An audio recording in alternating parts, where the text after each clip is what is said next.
Good morning, ladies and gentlemen. I'd like to first apologize for the late start this morning. We had anticipated of starting this official ceremony at 8:30.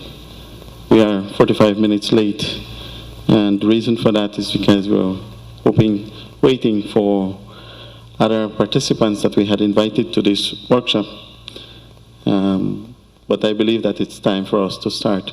I know that Minister Hulse is here, and his schedule is as busy as a minister's schedule is. So we really appreciate him taking time out and being with us this morning. I'd like to welcome each and every one of you this morning. And before I start, I'd like to refer myself to the head table, where we have on the far right-hand side, Minister Melvin Hulse. Minister Melvin Hulse is Minister of Transport and Communication and National Emergency Management. Minister Hulse is one of the key ministers that is involved in the environmental protection and control of pollution originating from maritime transport in the Gulf of Honduras project. And we are very glad to have him present with us today. Also on the head table, we have Engineer Edis Munoz Galeano. Mr. Munoz is the project director for the Gulf of Honduras project. Also on the head table, we have with us Mr. George Hansen from the Belize Port Authority in representation of Mr. John Flowers. Gentlemen, welcome and thank you very much for being here with us today. I will refer you to your agenda. I'm assuming that I'll have a copy of the agenda this morning. I'd like to, before we start the opening ceremony, I'd like to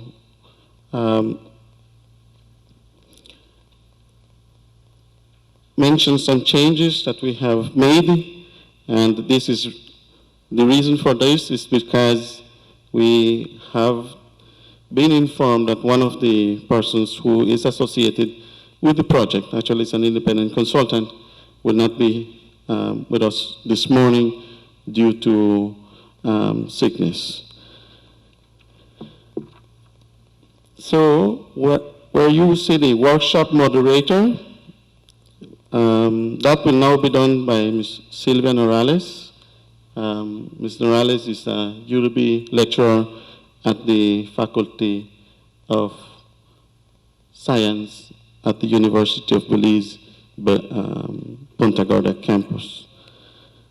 The first presentation, in terms of the introduction of the project, which would have been done by Mr. Omar Martinez, I will be doing that presentation.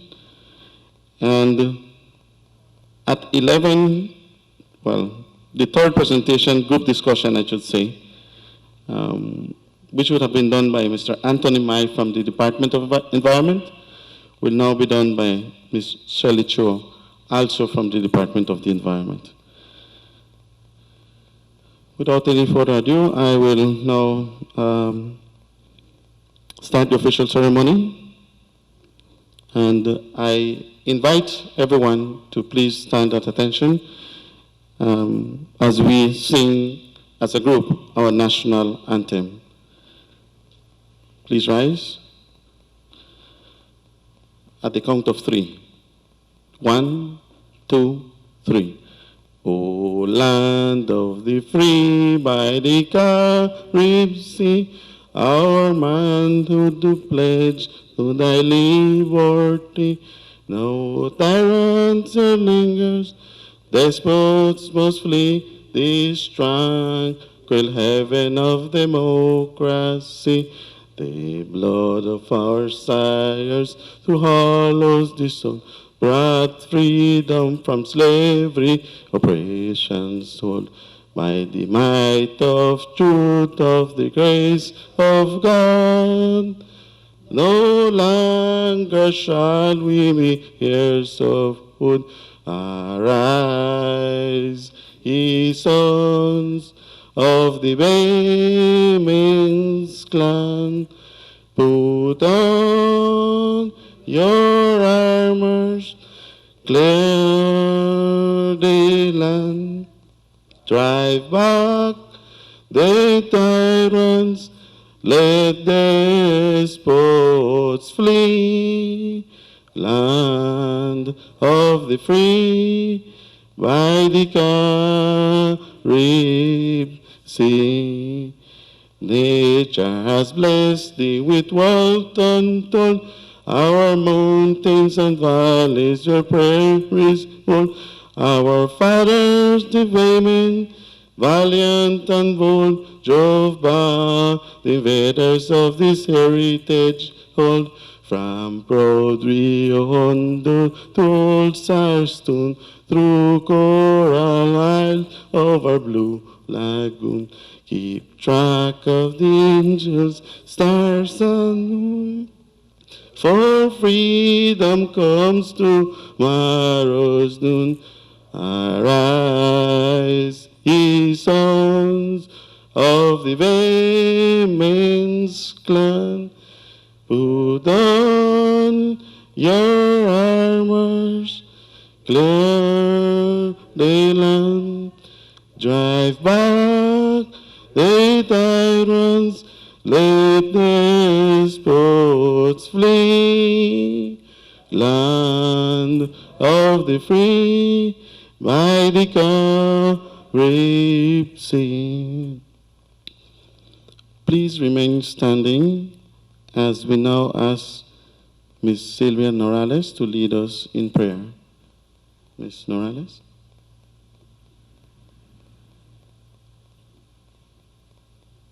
Let's bow our heads in prayer. Father, we come to you this morning to learn about our natural resources, dear Lord. You have given it to us to provide for us. Now it's time for us to take care of it, dear Lord. I ask you to bless all attendants here today, Lord. May we have good discussions, Lord, and may we have good results from these discussions, dear Lord. For there is need for us to protect our resources that you have given to us, dear Father. In the name of the Father, and of the Son, and of the Holy Spirit, amen. You may be seated.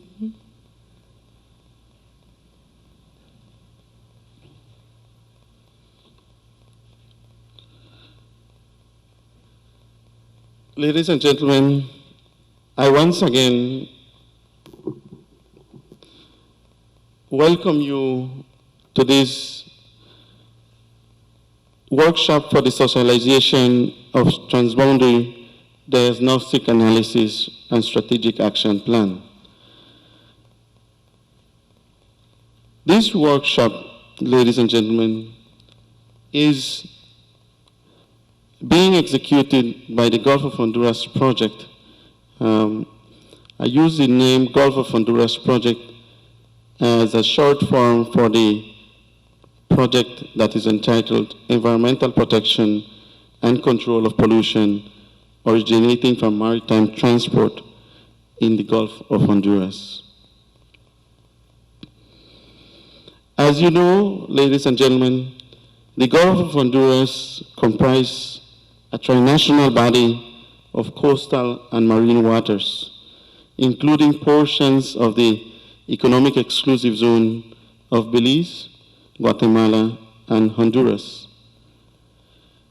The conditions sustaining productivity and the diversity of the Gulf are the same factors which, combined with human-caused elements, make the area vulnerable to maritime and terrestrial pollution. Accelerated erosion of watersheds, mainland pollution sources, and inadequate environmental safety in the ports within the Gulf of Honduras is a growing concern due to potentially negative impacts on nearby coastal ecosystems, as well as on public health and economic development in the region. To minimize the risks of pollution, the Gulf of Honduras project was created, and it's a regional initiative being supported by the Global Environmental Facility through a non-reimbursable fund of $4.8 million US, which is being administered by the Inter-American Development Bank. Added to this amount, there was also a fund of $2.4 million, which was contributed by the participating countries of the project, Belize, Guatemala, and Honduras. The executing agency of the Gulf of Honduras project is the Central American Commission of Maritime Transportation, COCOTRAM by its Spanish acronym, and the Central American Commission of Environment and Development, also known as CCAD, are the co-executing agencies. And it is through the Regional Program Coordination Unit that the project day-to-day affairs are being managed. The headquarters of the project is based in Puerto Cortes, Honduras. The development objective of the project is to contribute to the reversal of the degradation of coastal and marine ecosystems, strengthening the control and prevention of pollution from maritime transportation. And these are referring particularly to the major ports and to the shipping routes. And the objective of the project, again, is to improve the navigation safety to avoid ship groundings and spills, and also to reduce the entry of contaminants from land-based pollution sources to adjacent coastal and marine areas in the Gulf of Honduras. In a nutshell, that is the project that we are talking about this morning. And the workshop will seek to make public, to socialize the results of the environmental diagnostic study that was carried out by the project. As well, the intention is to present the strategic action plan that is being proposed. The idea of this workshop, ladies and gentlemen, is to encourage you, the Belizean key stakeholders, to participate, to give your inputs, to give your recommendations, so as to improve and at the end of the day, produce a final report or a final strategic action plan, which, as I said in the beginning, the overall objective is to improve the environmental conditions of the Gulf of Honduras. With these words, ladies and gentlemen, I'd like to, again, welcome you to our workshop, and I hope that you will find it very useful. You will increase your knowledge about the conditions of the Gulf of Honduras, and also that you will contribute to this regional initiative. Thank you very much.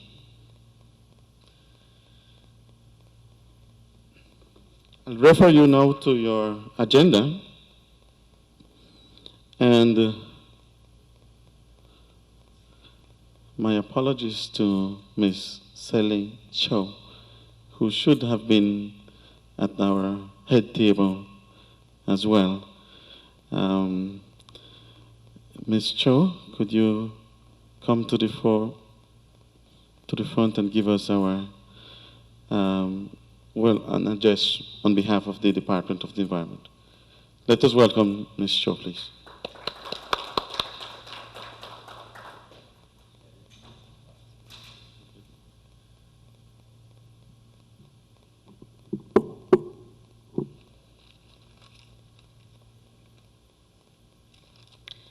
Good morning, everybody. Welcome once again. As stated, I'm here representing Mr. Martin Alegria, who is the Chief Environmental Officer at the Department of the Environment. And the Department of the Environment is Belize's focal point to the Gulf of Honduras project. I would like to take the opportunity to thank each and every one of you for coming here today. Your inputs through our discussions here today will be invaluable in the next step forward for the project, particularly for the strategic action plan. The plan will aim to coordinate activities and actions by the three countries, both at the national and regional levels, in order to improve the management of the resources in the Gulf of Honduras region. It will do this by promoting sustainable development through the incorporation of environmental issues into national agendas and also harmonizing regional coordination in the effort to achieve one goal, that is the prudent use of our natural resources. Because in all that we do, there is an interconnection to our environment, whether it is direct or indirect. We all impact our environment with every action we take, whether it is positive or negative. And not just because you do not see the direct linkage of our action to our environment, it means there is no linkage at all. As users of our natural resources, we are all stewards of our environment, and the obligation is on us to use our resources wisely and protect what is our livelihood. The Gulf of Honduras project strives to complement other initiatives and programs in the region, because the longer we take to mitigate against environmental problems, the more degraded our environment becomes, the more costly it becomes to reduce or reverse that degradation, and the lower our quality of life becomes as well. So as we go through the day's work before us, I remind you to consider the three pillars of sustainable development: social, economic, and environment, and the importance of each. Thank you.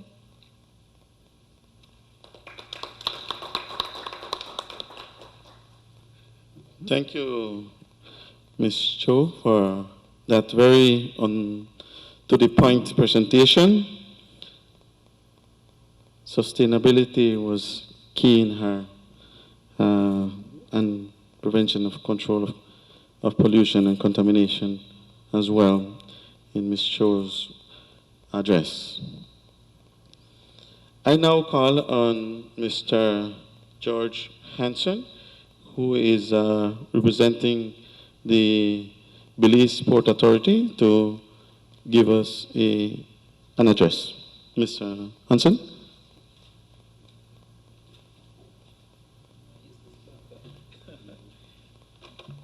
Good morning, everybody. And again, welcome, Minister Hulse, Minister of Energy and Communication, Mr. Munoz, and Project Coordinator for the Gulf of Honduras project. I'd just like to take this opportunity to say what the Port Authority is doing in terms of the fight against pollution in the Gulf region. And the Port Authority is also one of the pillars of the Gulf of Honduras project, and we are the focal point for the hydrographic component of the Gulf of Honduras project. And what that does, that entails the hydrographic activity for the major two ports of Belize City, Port of Belize Limited and the Big Creek Port. But one of the key and critical things that, apart from just the hydrographic activities that the Belize Port Authority can do in terms of our mandated activities, we do a lot of other stuff that people might look at and that might directly related to pollution, but it does. For example, our mandated responsibility in terms of simple thing of licensing of vessels. We license vessels from 12 feet and above, and those licenses ensure that the individual who operate those vessels have some kind of competency by not knowing the rules of the road. For example, the same signage that you have on your highways is some of the same simple signage that we have on the marine environment as well, that direct the traffic as to prevent collision and accidents, which can actually grounding and damage the environment as well. Other stuff that we look at in terms of our mandates and policies, in terms of issuing vessel licenses, what we call C certificate or certificate for the vessels as well. So before a vessel could be licensed, that vessel has to ensure that it has a seaworthy certificate, and that again ensures that that vessel is not contaminating the environment, polluting the environment, or can actually have an accident or sink and then create additional pollution from oils and that kind of stuff. Another issue in terms of safety and navigation, a critical one for us, and this also ties with the hydrographic activity. By doing the hydrographic activity, we can then place the necessary signs and buoys and lights in strategic areas to ensure that our ships and all actually can pass through the navigable channel free from accidents, and also to save life, but not only that, but also impacting our environment as well. And these depends on the color, shapes, and sign, and they represent different signals and connotations to the marine traffic. Another area that we're looking at is on our communication. We have a national communication center, and that communication center track and larger vessels which have an AIS system across the country. For example, we have a lot of, you might not see it here, but if you go out on the ATOs, like on Hunting Key and Half Moon Key and so, you realize, and even certain times, especially when we have northerlies blowing, we have ships, international ships that are passing between Lighthouse Reef and Glovers. Just yesterday, we had an incident where one of those ships that were moving from Honduras to Cuba had an engine problem and had to come back into the Belize waters to anchor to do repairs of those ships. We monitor and we man those ships 24/7, and therefore, if we see there's an incident, we can then coordinate with the National Coast Guard to respond. For example, a few weeks ago, there was a ship that was actually drifting. What happened? The ship came in, and the ship was actually circling around because they came in before time to dock. And we monitor that ship, and we ask Coast Guard to respond when the ship was just circling. So those are some of the kind of stuff that we're doing to prevent collision, to prevent accident. That if we see a ship or something in our waters that's going to a certain speed, be able to call that ship and make contact with them and find out what's going on and make the necessary measures to prevent grounding and the other stuff. Apart from communication, we also have a series of lighthouses strategically placed across the country, and those are manned 24/7, and we have lights that guide the ship from ensure that there is actually safe navigational route that the ship can see and know where those lighthouses are. In the future, we plan with the hydrographic activity that we have, we're going to ensure that those outer ATOs are actually designated on the map with danger areas. So there has to be some kind of, once a ship gets into those certain distance from those keys, a signal will come on the ship that tell the captain that is within a danger zone and they need to keep away. So those are some of the stuff, future activity that we're going to do with the hydrographic program that we're embarking on. Also, in talk about vulnerability to oil spills, as you know, we have ships moving crude oil out of Big Creek, and I just talked to Mr. Carrillo and also Mr. Roches in terms of some of the things that we were installing, but they are already doing some of those active. For example, when a ship is being loaded, that ship is actually have a boom around that ship, which are standard operational policies, and also they block off the actual access. So if there is a spill, those kind of stuff that we need to continue, and we need to work with them as well.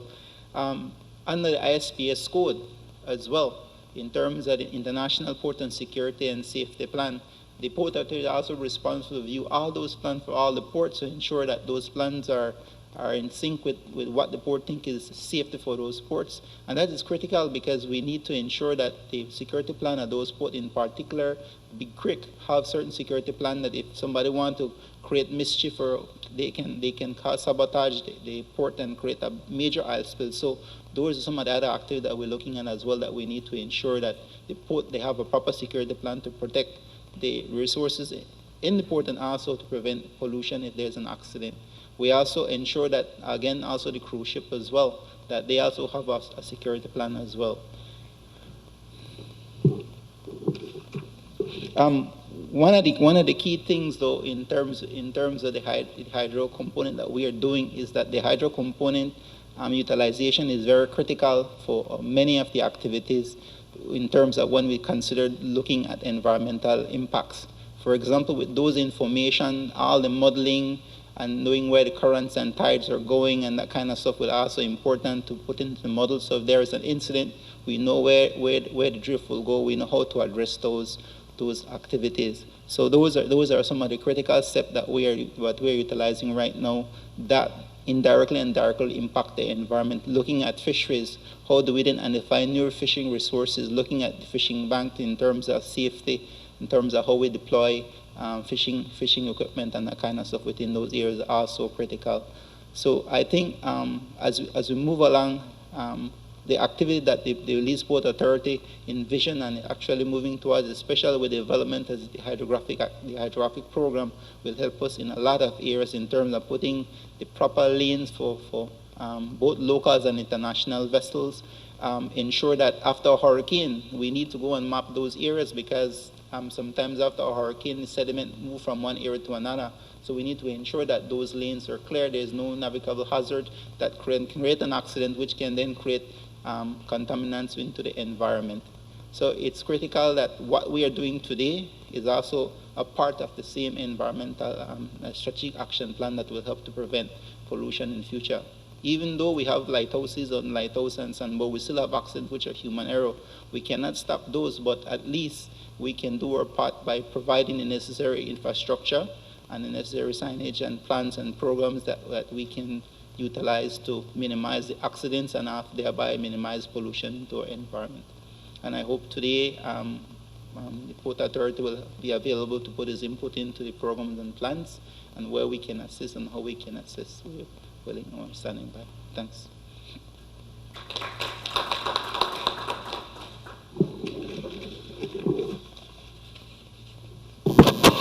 Thank you very much, Mr. George Hansen, for those very informative words.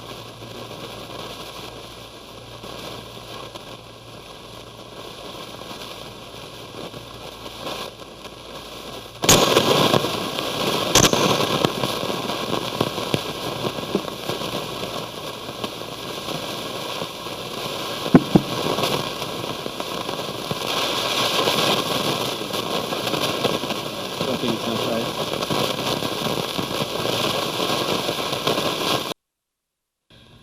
Thank you very much once again, Mr. Hansen from the Belize Port Authority, for that very informative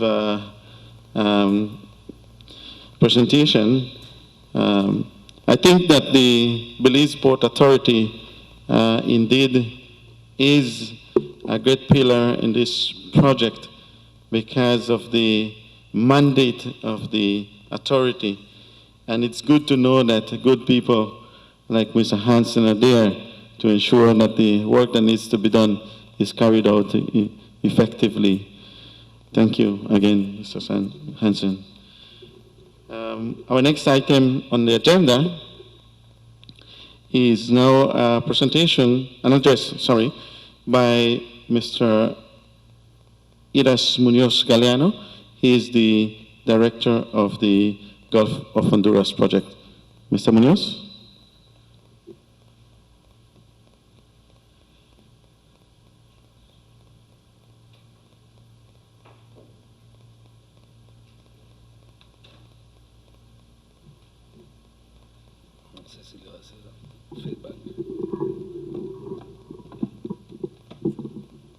Thank you very much.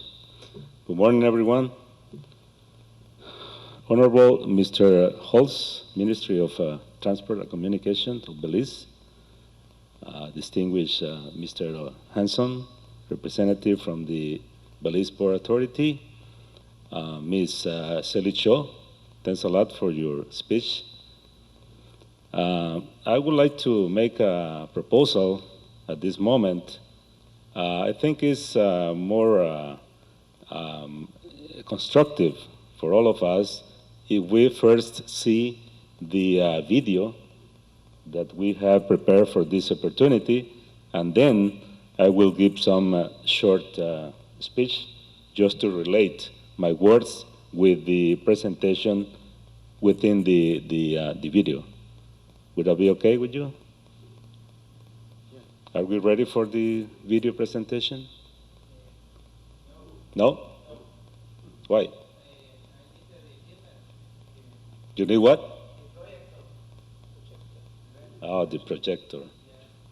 Okay. Can we work on that? In the meantime, I'll give my speech, and then we present the video. Thanks a lot. Okay. For the Gulf of Honduras project, which his entire name is the Environmental Protection and Maritime Transportation Pollution Control Project in the Gulf of Honduras, we think that this is a very special opportunity because we are complying with one of our roles as a facilitator, which is to hand it over to the Belizean Society, the environmental diagnostic analysis, and the strategic action plan for the Gulf of Honduras. As you all know, the Gulf of Honduras project, and Mr. Góngora has already explained everything, is a regional initiative, not only for Belize, but also for Guatemala and Honduras. And this initiative has been funded by the Global Environmental Facility, known as GEF, administered by the Inter-American Development Bank, executed by the Central American Commission on Maritime Transport, and in very close coordination with the Central American Commission for the Environment and Development. Although this agency hasn't had any very active role in this project, we always count this agency as one of the key actors in the region and has a very important role in this project.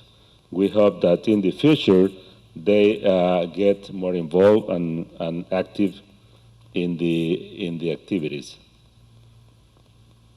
The video that I was talking about before will show us the wealth and beauty of our coastal and marine ecosystems, but at the same time, the video is going to show us the real situation that the environment is facing in the region.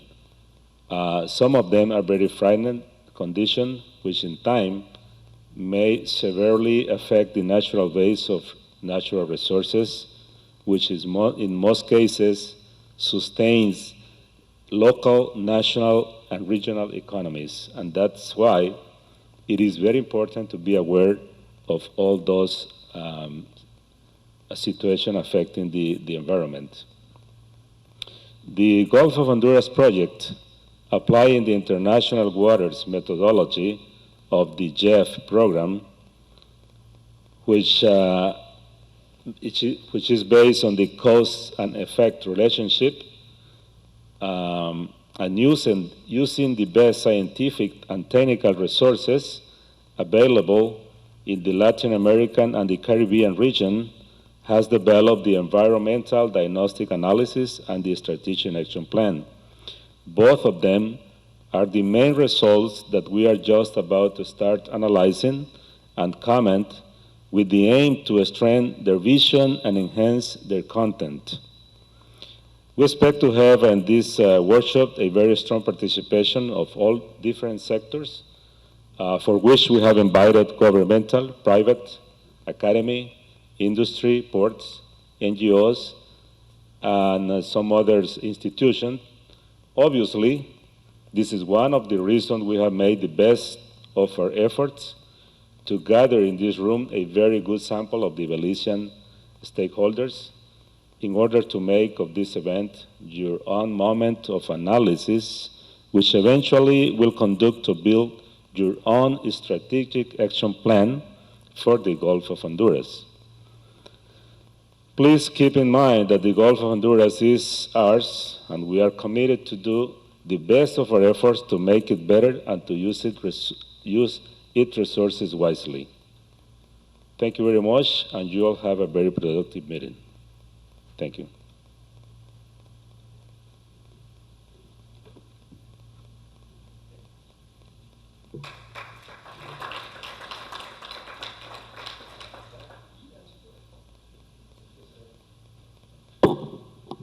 Thank you very much, Ingeniero Eres Munoz Galeano, for that address.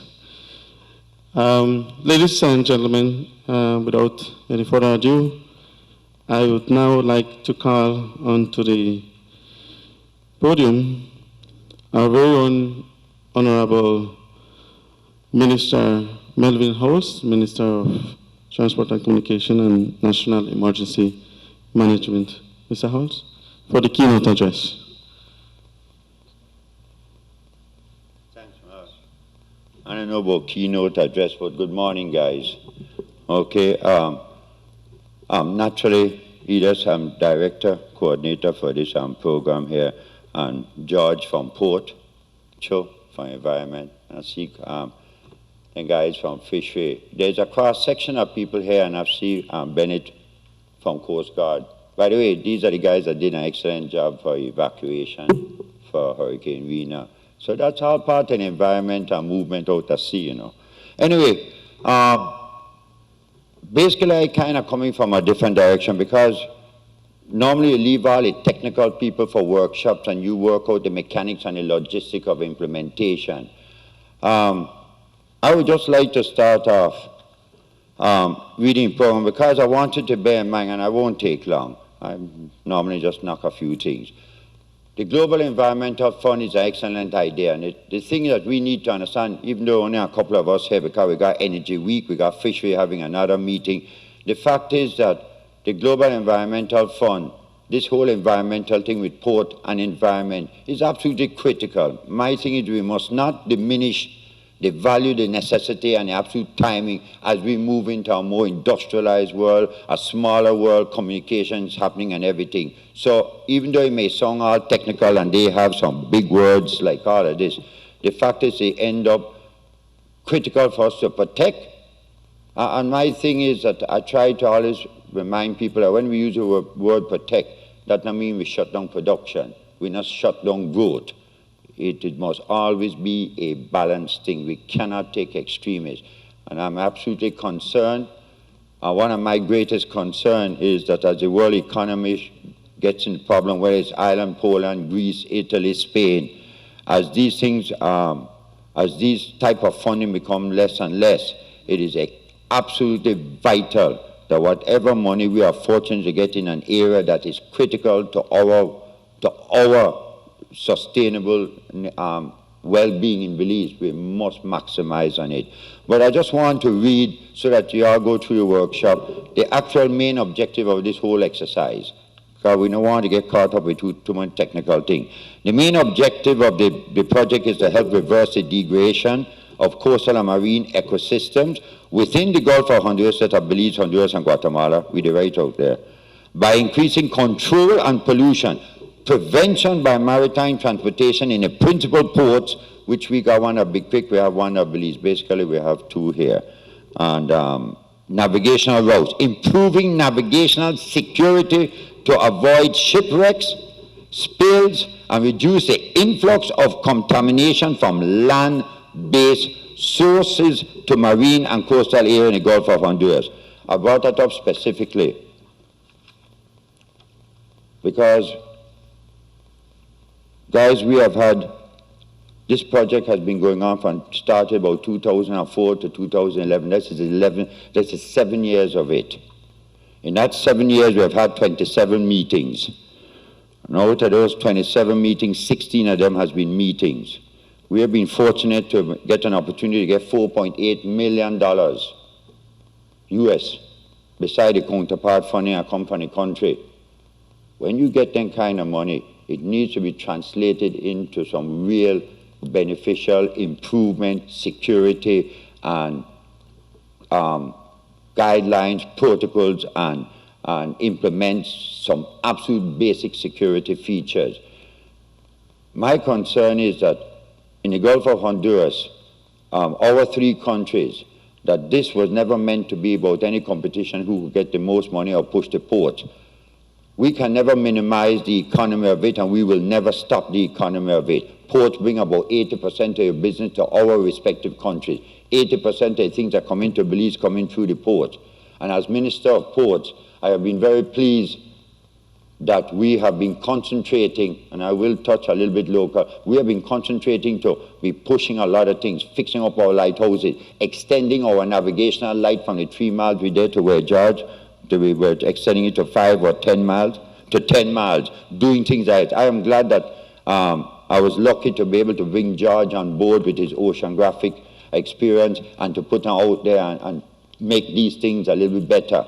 Out of this project, we were successful to get the hydrographic boat, which is absolutely critical, because we will graph our waters in the Gulf and whatnot. We will create the highways so that the water taxis going from Belize to Kikaka and San Pedro can then have their own highway with specific GPS readings and particular buoys to go to it. Those are the kind of physical infrastructure I'm putting in it.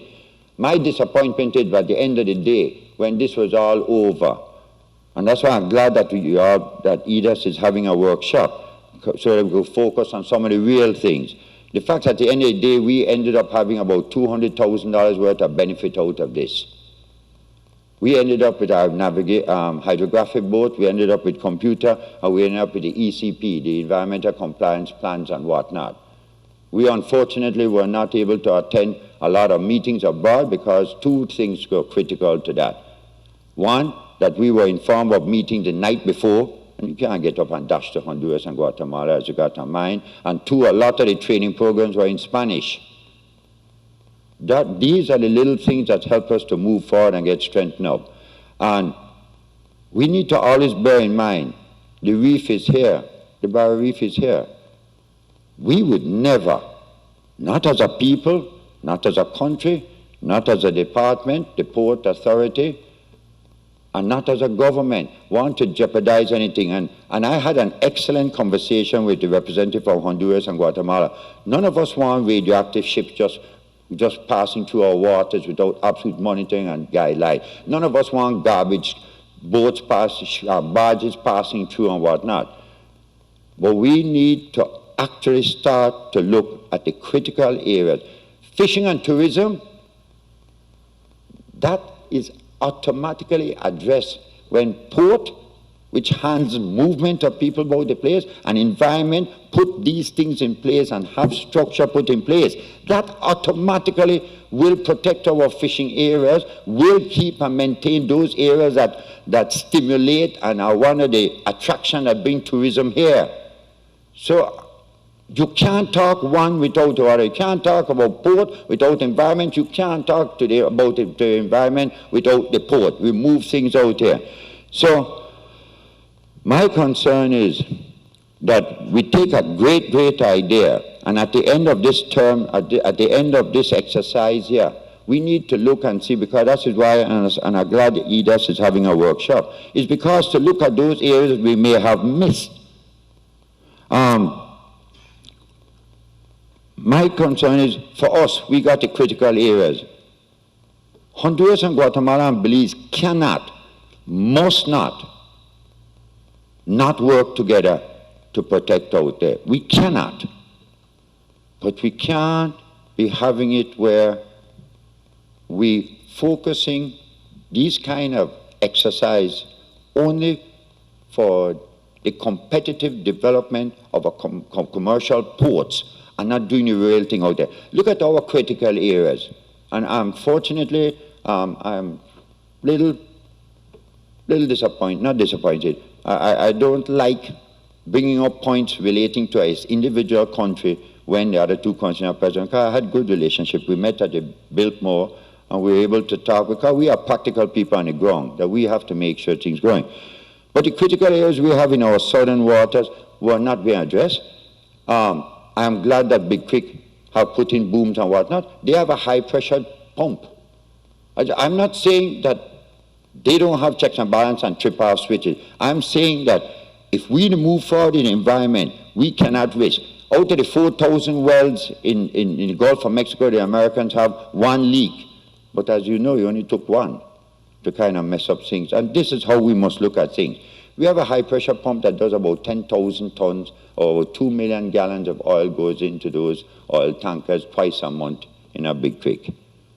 More or less, give or take. Career, trust me, he got all the numbers and everything, and he will address that. But I am not so concerned about the actual specific accuracy of the number as the overall view of it. That high-pressure pump bursts. Something go wrong with it. In seconds, there's oil out there. Because they do have a trip-off switch, if I understand correctly, and he will explain the safety features in place. But we, as an environmental Gulf of Honduras, need to ensure that we have all these double check and balance. How long will it take for you to get from that point to that point? 4 seconds to be able to trip off that. How much will it spill out there, get into our waters? I'm glad that they have put the boom around the ship, each container as a natural standard operating procedure, and they bomb out, nobody come in. How much buoys and have any navigational lights been discussed in this project of Honduras for Outer Snake Key and Hunting Key? That is critical areas for our ships to come in. Those are the kind of critical areas have to be addressed. We got oil tankers that are coming in. What measures have been put in to up and about in the main objective for the garbage that come from Guatemala during flooding? They pile up on the beaches of PG. Those are the real things. I don't know when we are going to get another $10 million. I am not the expert. Edith is the expert, George the expert, Joe. All of y'all are the expert in your field. And it's nice to come to meeting, guys. But I'd like to know that we have got more buoys out there, that we have more navigational lights out there. We intensify, get the kind of funding to intensify the hydrographic works to be done, more updated navigational chart. As George tell you, after a storm, we have to go there. All of we, especially boys from Placentia, could tell you things change. That Barmouth changed non-stop in the south. In Stank Creek, in Dangriga, it changed every minute. Out by Jetty Pier, it changed every minute. It changes. I am here, fully supported, and the other two countries will tell you, I am an absolute, total supporter of putting checks and balances, protect our environment and our shipping. Our shipping has to be done well. But when we have a project like this, and we are lucky, because it's not often a small country, and I use a small, although people resent it. We are small because of in size, we are small because of population, we are small because our economy is nothing compared to. We are $800 million economy, and other people are $1 trillion. So let's get real. But what we got here is absolutely precious. And I am an absolutely strong supporter that we take what little money come and we put the real things out there. And we talk to the base, the grassroots people who are on the ground.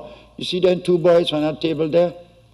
Godfrey and them? They know every current and every water and everything out of Placentia, all the way down Monkey River, all of Punta Negra and whatnot. They know. Bennett from the Coast Guard, they know exactly where they have to go. We have increased all our shipping and communication. We will do our part. But we need, and I'm really impressed with the Global Environmental Fund for stepping up to the plate and say, boy, we're going to let money available, and we're going from corner to corner of this globe and try to put things in. For the navigational thing, I went up there, and we have improved the facilities up to Bali Beacon. We are putting new repeaters, better antennas. We are putting solar cell, standby, increase the amount of batteries, standby generator, so that port can communicate at any time through any disaster with anywhere, with every ship, because we have to monitor every single thing. So I'm saying, guys, some of y'all already made the effort to come here. Not waste it. Okay? Show an environment. There are some qualified people. We rarely do anything out there without to communicate with them. They will let you know and put in the checks and balances. We got a reef to protect and waters to protect.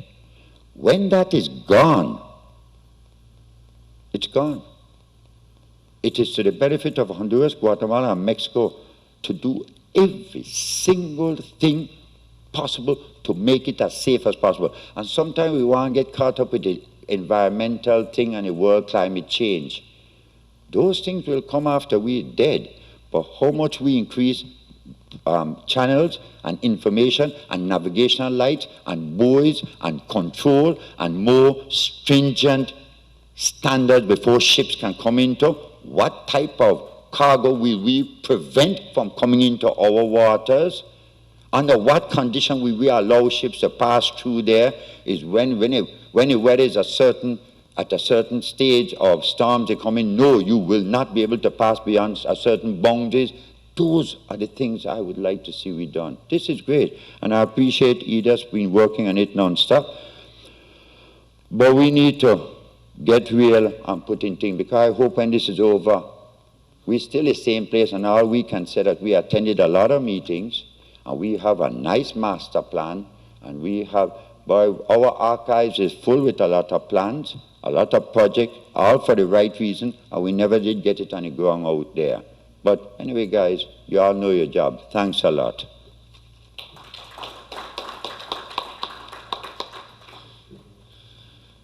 Thank you very much, Minister Holz. Those are the exact words that I'm sure Mr. Edas Munoz was waiting to hear, because those are on the ground. Those, as Minister said, those are the real issues that need to be addressed in Belize. Ladies and gentlemen, we are at the end of the official opening ceremony of the workshop. We are just 10 minutes past 10. We will continue with the agenda, where we will ask Mr. Edas Munoz to do the introduction of participants and some housekeeping. But for this part of the presentation, this part of the workshop, really, we have now asked UB lecturer Ms. Sylvia Norales to be the moderator of the workshop, and she has gracefully agreed to assist us with that. So I would now leave the workshop in the hands of the moderator, Ms. Sylvia Norales. And she will do the introduction, Mr. Munoz.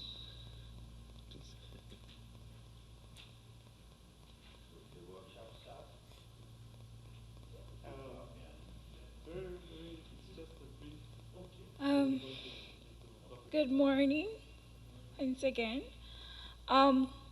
Basically, what I would like to do is introduce Mr. Edas Munoz once again, and he will be showing us a video concerning the Gulf of Honduras project. But before we do this, can I ask that each and every attendant stand and introduce his or herself so that we could know who you are and what organization you're from, if that's okay, please. Start from this side. Commander Bennett, Acting Commandant Police Coast Guard. Okay. Good morning, everyone. I'm Gustavo Carrillo, Manager for the Port of Big Bear. I'm John Ramirez. I'm Jam After Running Over the Amanda Ramirez, you're running over the Morning, everyone. My name is Martisha Nicholas, and I'm a student of the University of Belize, Cotabuena campus, majoring in natural resource management. And Penske University Belize GIS Specialist.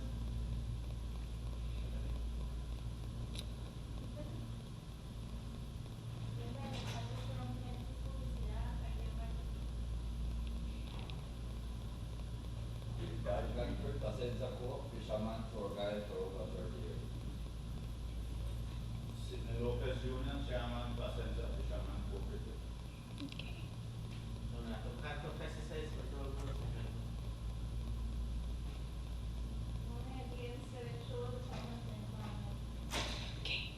So we have approximately 15 people here from all over the country. I'd like to welcome you. Mr. Edith? Thank you.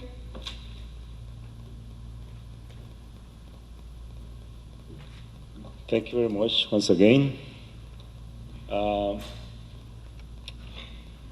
Once we have introduced ourselves to the rest of the participants, I will just wanted to say that for things related with logistical matters like reimbursements for bus tickets, taxi, fuel receipts, and so on, I will be available later for you to make the all necessary arrangements. I think that Mr.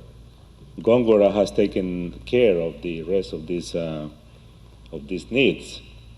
So in that case, I believe that we are doing arrangements in order to get the projector to watch the video on the Gulf of Honduras. I apologize once again for not having this projector in our hands, so we need to wait for some minutes, I guess. So I believe that in the meantime, we are going to have a short break, and then we will resume to watch the video and continue with the rest of the agenda for that moment, okay? So we thanks the Mr. Minister for being here with us, and we have taken note of all your remarks. We'll be working on that, that's for sure. Thank you very much.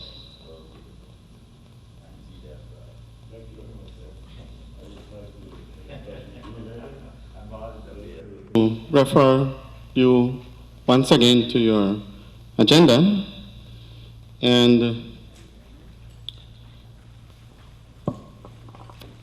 what we are going to do now is show the Gulf of Honduras project video, and Mr. Eres Munoz will do some narration explaining some parts of the video. Okay, so we will need a microphone on the laptop as well. All right, so we will use this mic for the laptop.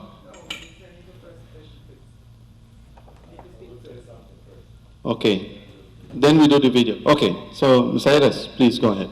Okay, thank you very much. I will do it from my seat. What we are just about to watch is a video from the Gulf of Honduras on different activities. This video tried to show, as I said before, the most interesting things of the Gulf related with marine and coastal ecosystems and the relation with the watershed and also the ports related with those watersheds. For that purpose, the project, following the guidelines of IDB, hired a regional firm which has made this video, and his representative, Mr. Jorge Bozo, is going to explain to you the reason why they have divided the video in 3 parts. I believe this has done with the purpose to better give the information and distribution of the importance of the area. So, Mr. Jorge. Good morning, everyone. When I participated in Filmmaker this video, I visited Guatemala, Belize, and Honduras. Every take pics in Belize is amazing. The first part is explained about the project Gulf Honduras. The second part is about the risk in the Gulf Honduras. The third part is about the works, the people in the Gulf. Okay. Sorry for my English, but I need to practice more.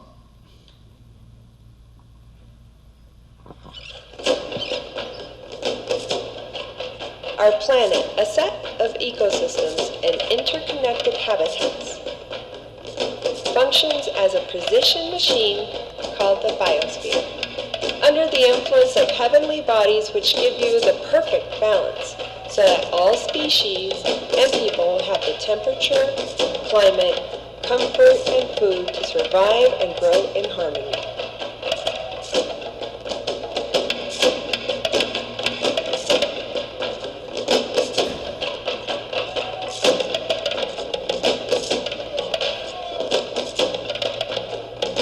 The mismanagement of the planet has made the perfect balance not harmonious.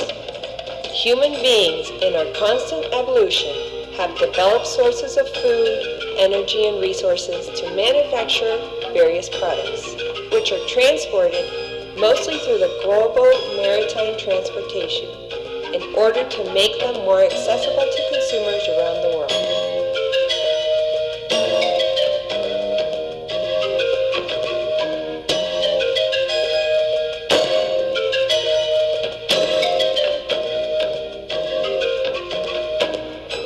By combining the power of nature and the growing need for commerce, progress has been increased.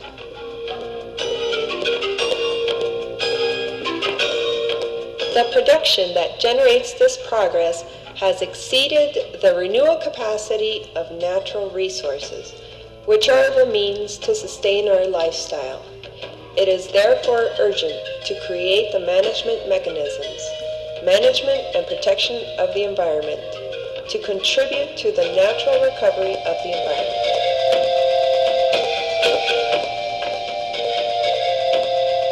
The Gulf of Honduras, an area rich in species and natural resources, is the epicenter of our attention. Located between the Caribbean coast of Belize, Guatemala, and Honduras in Central America, has a subtropical climate in which 5 major ports operate.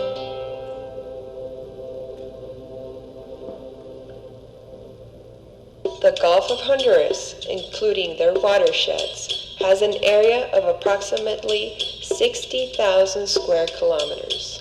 Internal coastal waters are shallow and contain a line of coral reef islands that extend throughout Belize.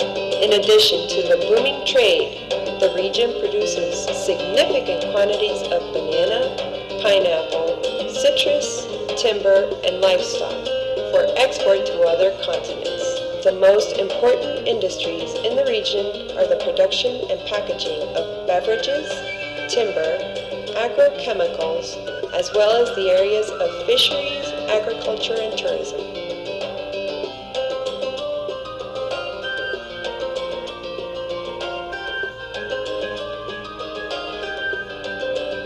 The Gulf of Honduras is a region which basins and coastal zones are part of the Mesoamerican Biological Corridor and the Mesoamerican Barrier Reef System, SAM, that have several unique ecosystems.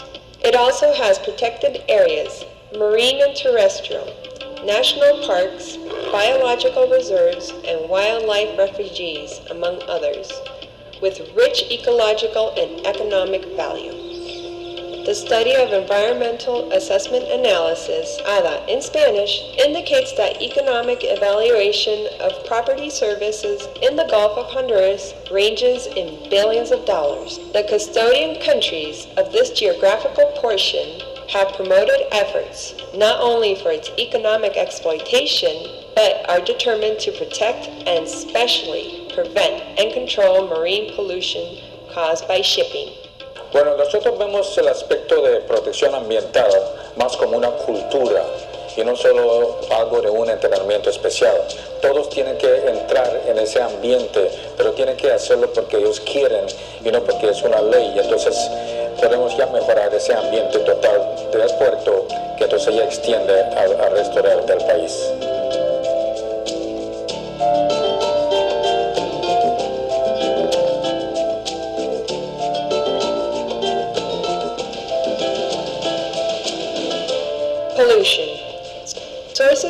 pollution considered in the Gulf of Honduras are port operations and shipping, especially the storage of bulk solids and liquids, as well as the increase of oil traffic and hazardous substances.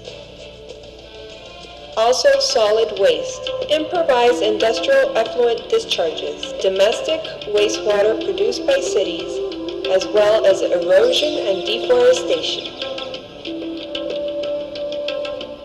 With regard to the maritime transport, vessels are generating wastewater discharges, ballast water, bilge water, and solid waste.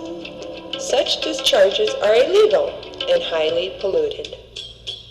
Oil spills, accidents, and groundings are constant concerns in the region.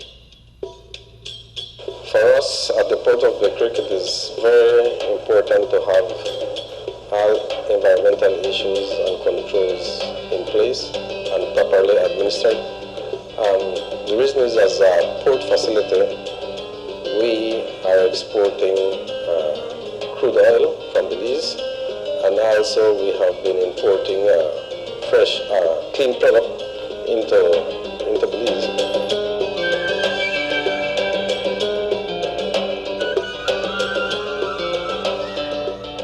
According to data produced by the project Mesoamerican Reef System, quantification of the different types of waste generated daily by cruise ship type boats are equivalent to 540 cubic meters of gray water from sinks, showers, and laundries, 113 cubic meters of sewage from toilets, 13.5 cubic meters of oily water from the bilge of the vessels, 7 tons of trash, and 50 liters of hazardous water, such as ethylene perchlorate from the dry cleaners, paints, solvents, and a variety of chemicals. Ballast waters are another important problem. Over 1,000 cubic meters of water taken at the ports is stored within the hull of the boat to balance the boat at sea. Usually, there are pollutants in these waters. Even exotic species are transported to different ports in this way. El manejo de la contaminación y el control de contaminantes es muy importante para la Secretaría de Recursos Naturales y Ambiente porque ese es el fin primordial para el cual fue creada esta institución, para velar por el manejo de los recursos naturales y el medio ambiente y dejar para las presentes y futuras generaciones de hondureños un territorio nacional con mejores características ambientales, de tal forma que se promueva el desarrollo sustentable, que es el fin primordial del Estado. As an important solution and step in the right direction is to align business activities with the preservation and conservation of the environment. The Environmental Protection and Pollution Control for Maritime Transport in the Gulf of Honduras is formed. This is known as the Gulf of Honduras Project, an initiative of the governments of Belize, Guatemala, and Honduras, financed by the World Environment Fund, GEF, administered by the Inter-American Development Bank, and implemented by the Central American Maritime Transport Commission, COCATRAN.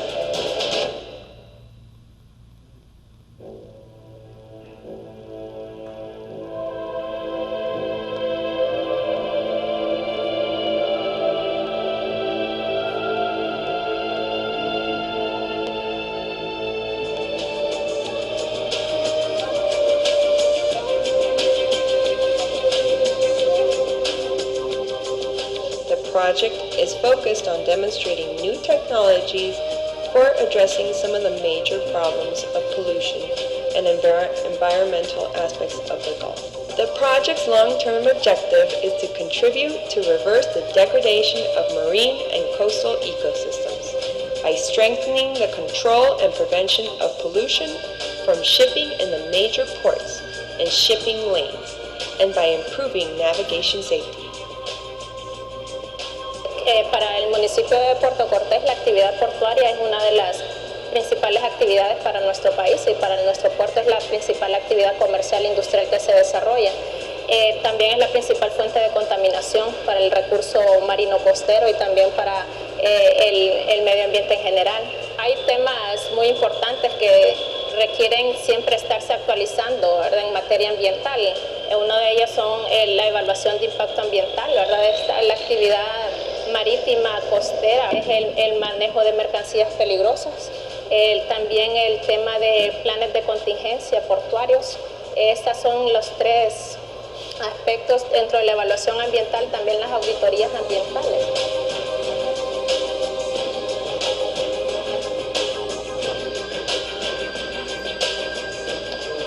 El objetivo más importante del proyecto Golfo de Honduras es la concepción de un plan de acción estratégico para el Golfo de Honduras que sea debidamente apropiado por los actores clave en la región y que sea un instrumento para que los estados que comparten las aguas del Golfo de Honduras puedan establecer sus prioridades y puedan tomar acciones con el propósito de reducir y atenuar los problemas de contaminación que existen en la región.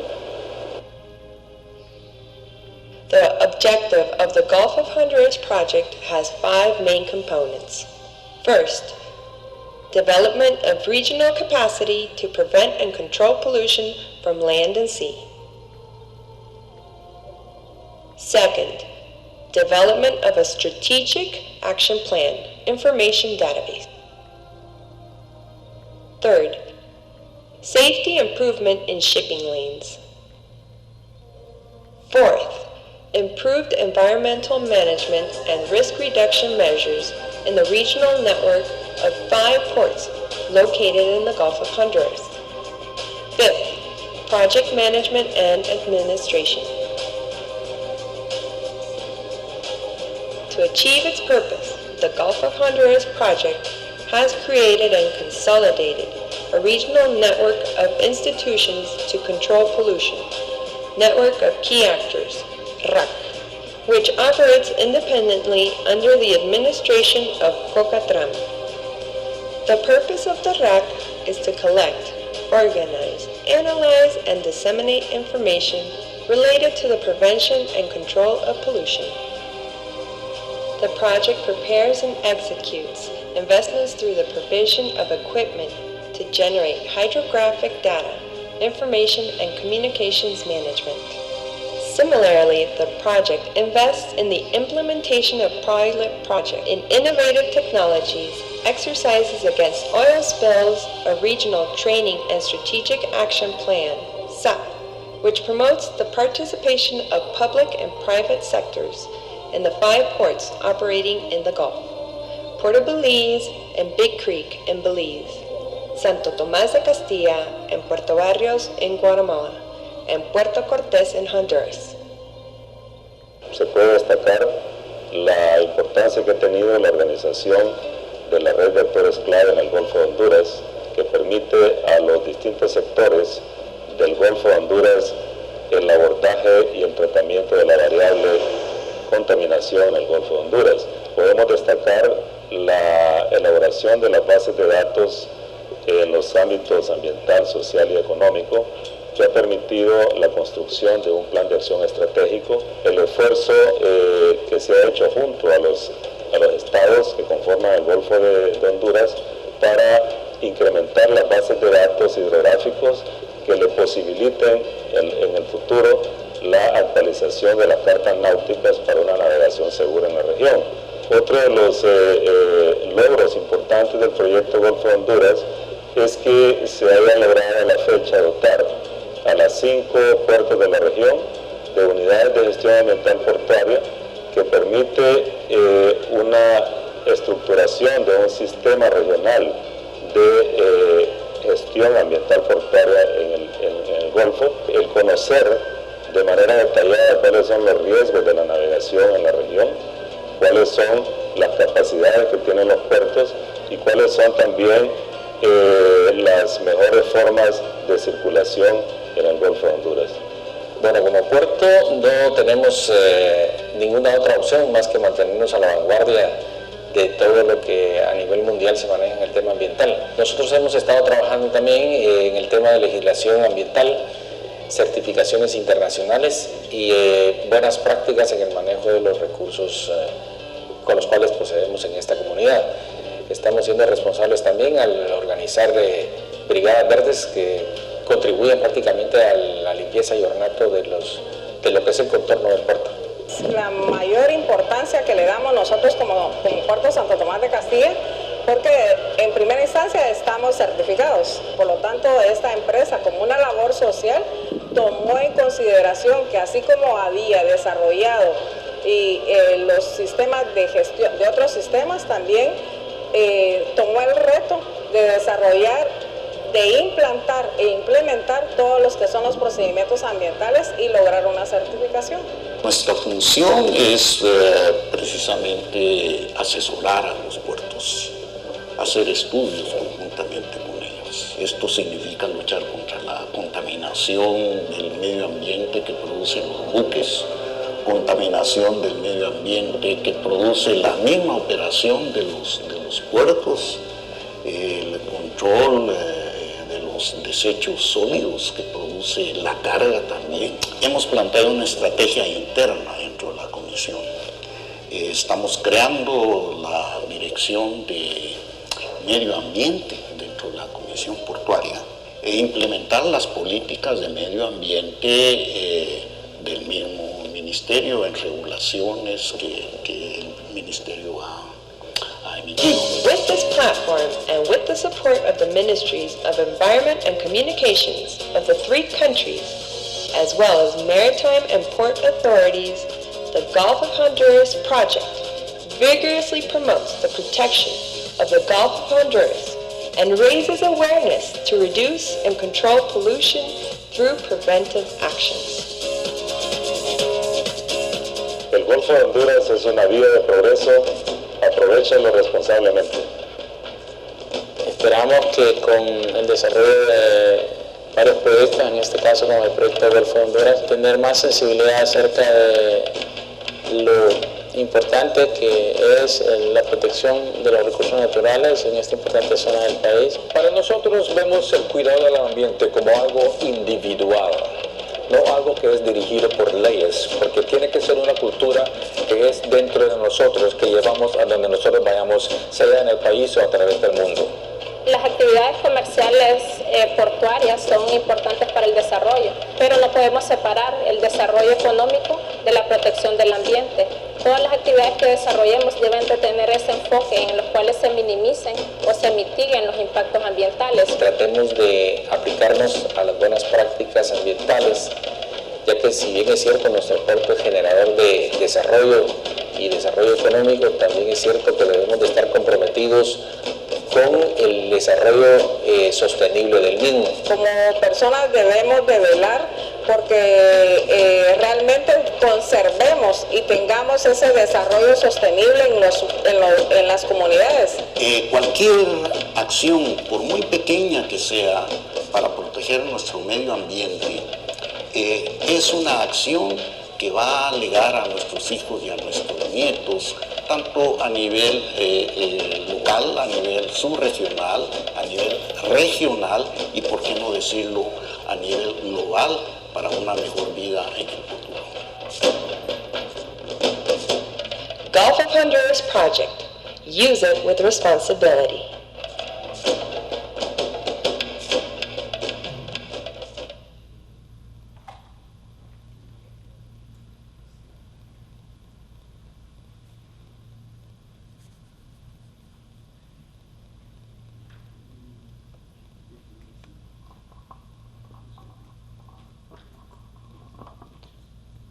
Okay, for those of you who are interested in having a copy of this video, we have few copies back there, about 14, because the rest of them are in the process of producing.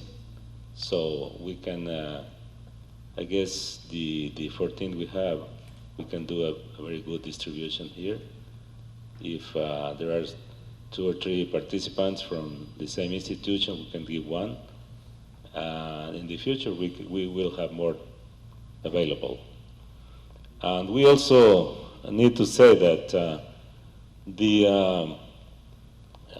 there are some subtitles in the document because of the translation, and we hope that that will be enough to understand the entire focus of the video.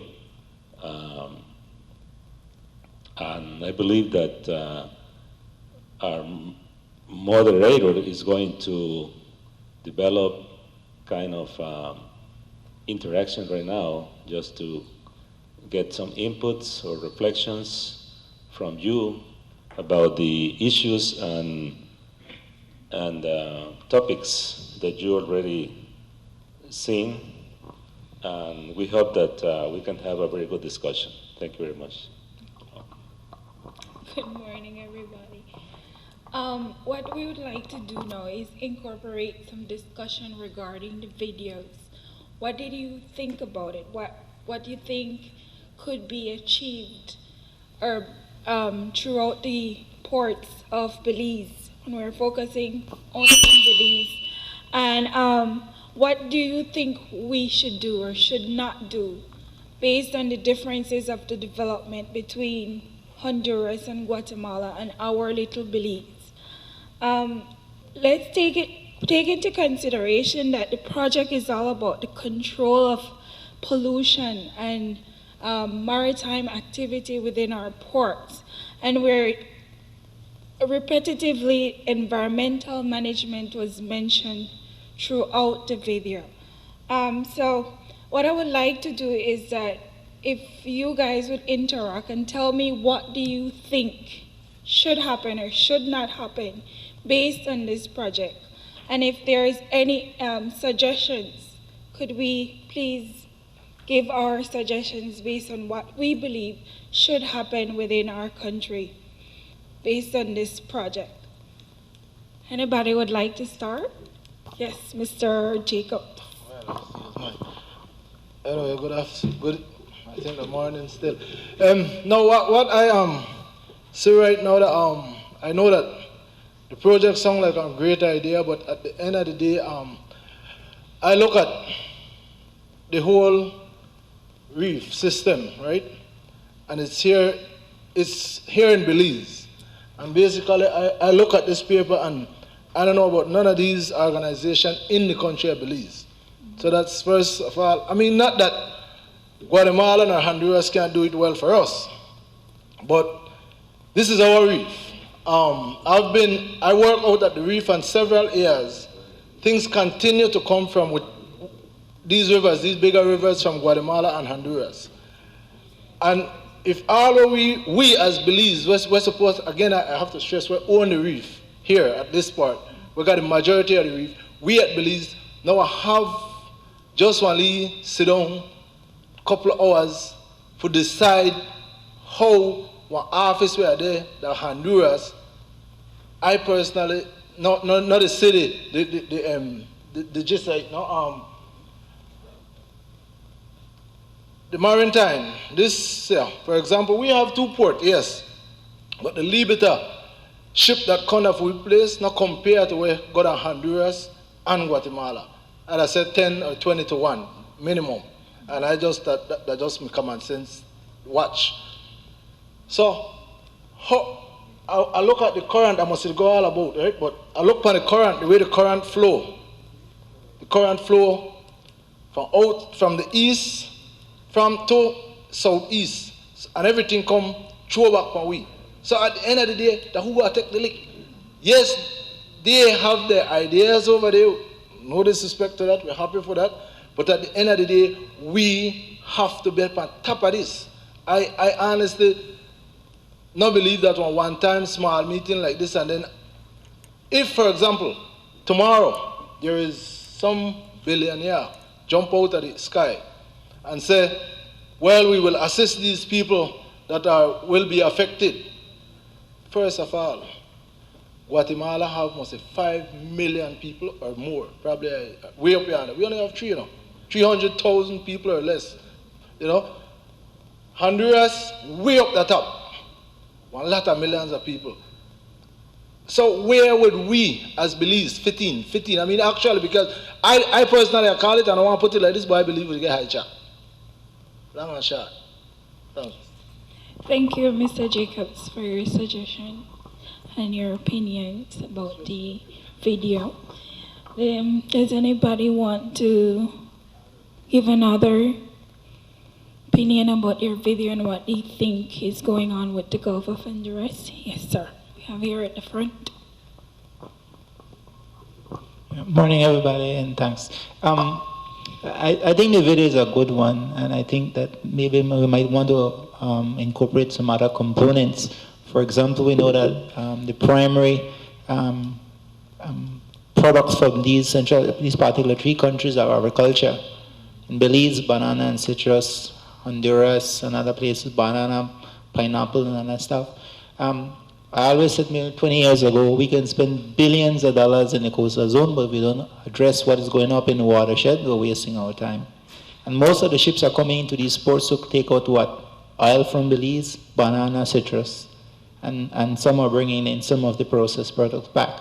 But I think we need to have some component that address environmental stewardship up in the watershed by the farmers. That also relates to the port. I think we also need to address the recreational aspect of it as well, because we have a lot of small vessels. As the guy rightly said, we have a few ships coming into our ports, but we have in Belize hundreds and nearly thousands of small vessels. That some of those engines, in terms of the fuel consumption and the waste, and then that's four-stroke, producing a lot of waste in the environment that we need to address as well. So I think there's a small component there that we need to address. The smaller recreational vessels, fishing vessels, as well as the upland environmental in terms of the watershed and farms and how the agrochemicals and pesticides get into the environment as part of the interlink with the port process. That's my comment. Thank you, sir.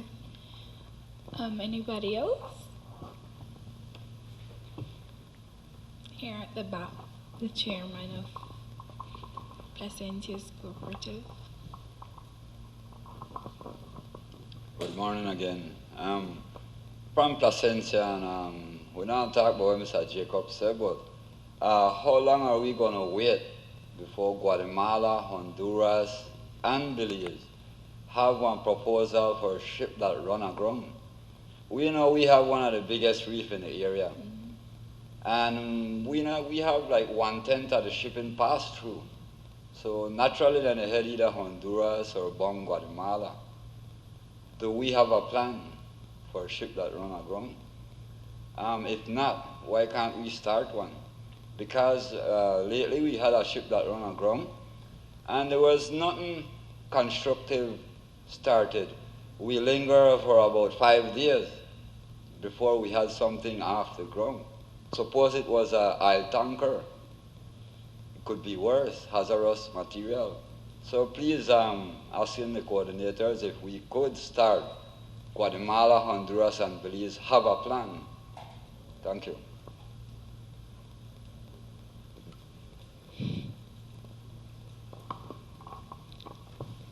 Okay. Do we have any other? Okay, Mr. Ken. Okay, what I don't see is a lot of data here, all right? I don't see what information you have, how it's been put together, how we're collaborating the information with the other countries, what you're doing, what it's showing. There's just not enough of information. The whole idea is to be working together. What's in place now? What do we got? What are they doing? What are we doing? How's this information being stratified? I just don't see that, and that bothers me. Okay. All right. So now we will have Mr. Gongora who will be answering most of your questions, and I thank you for your opinions, and I hope Mr. Gongora would be able to answer your questions.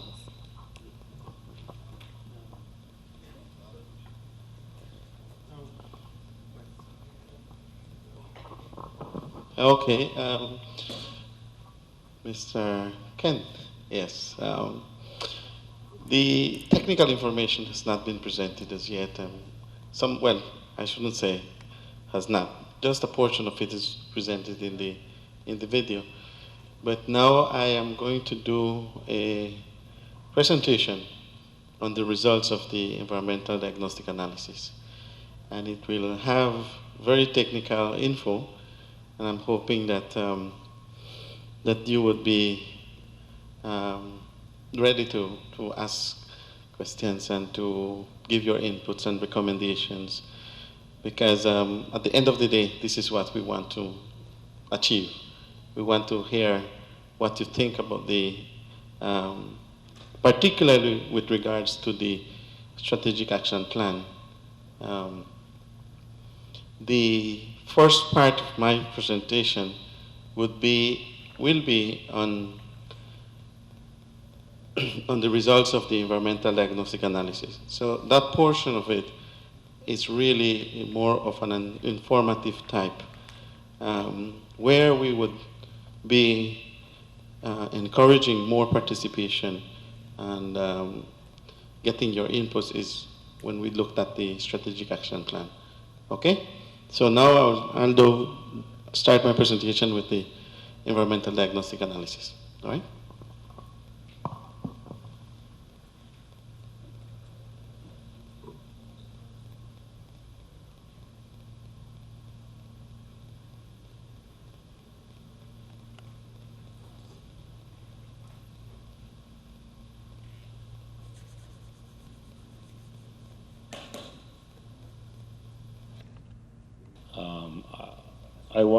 I wanted to know how many of you are going to have dinner with us tonight.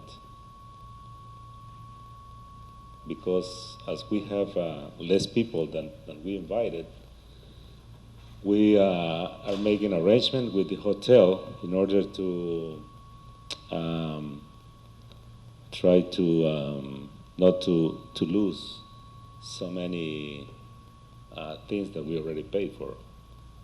And additional, we would like to have dinner with you this night. So if you can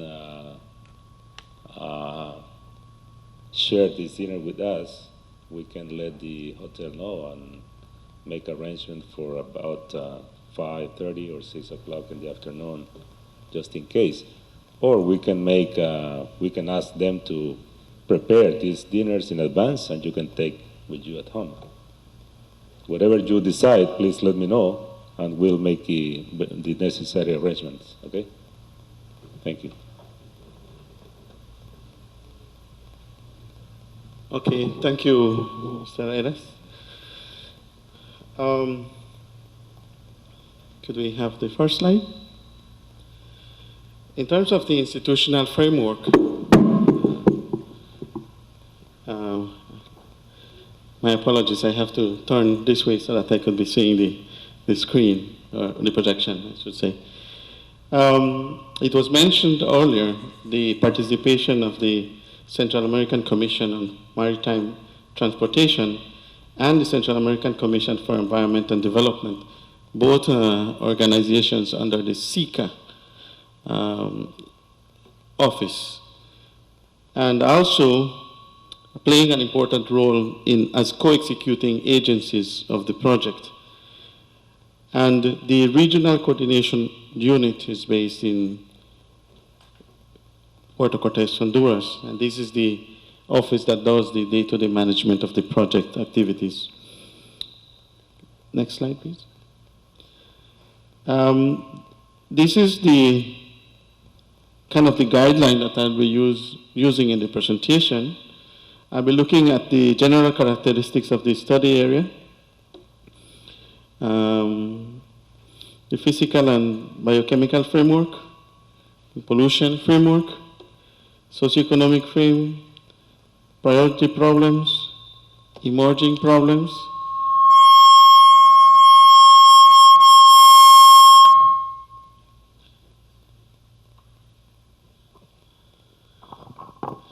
and particular problems associated to port and maritime activities and operations, environmental and economic impacts, and the causal chain analysis as well. Next slide, please. Next slide.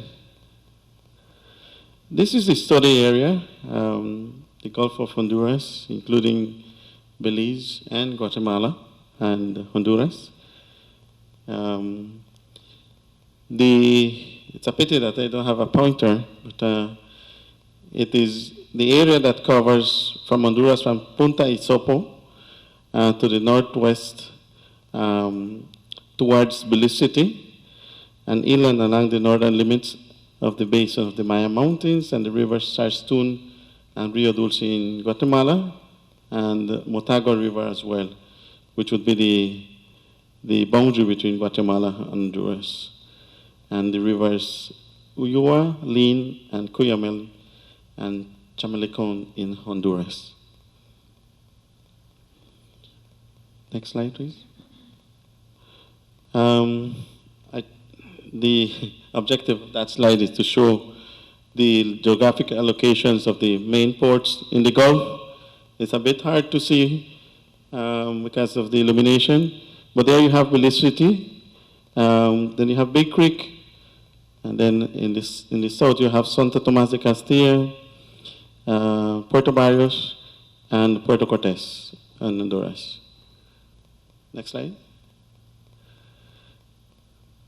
It's just showing the location of the Belize City port on the upper right-hand corner, and the Big Creek port on the lower right-hand corner. The photographs show the entrance to these facilities. Next slide. This is for Honduras, and the next slide. And this is also for Honduras. It's kind of difficult to see. It's hard to see, really. The next slide, please. And this is in Puerto Cortes, Honduras. Next slide. The graph is showing the center line, which is the blue line, somewhere around between 24 and 25 degrees. It's showing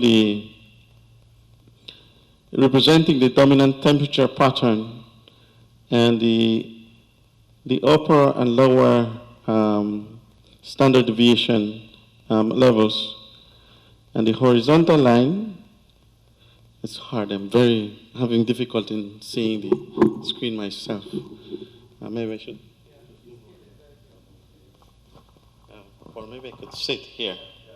Right, that would be better. Okay, I guess it's better. Yes, as I was saying, the red line on the graph represents the dominant temperature pattern, and the blue lines are showing the standard deviation, the upper and lower standard deviation. All right. Oh, sorry. Oh, it's not visible there. I'm seeing it on the, okay. Yeah, this is the red line representing the dominant temperature, where you see the cursor, this middle one here.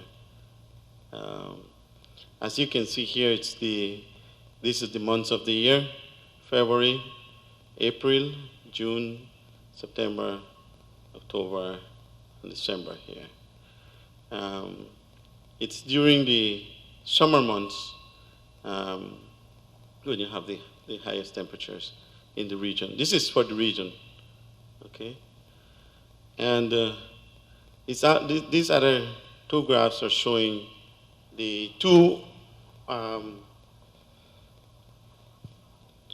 it's showing the dry season and the temperatures, the precipitation or rainfall during the dry season and during the what we call as the wet season. All right, so you can see that the precipitation with millimeters per year during the dry season is lower. Of course, it has to be lower than during the rainy season. The dry season accumulates 16.4% of the total annual rainfall, and the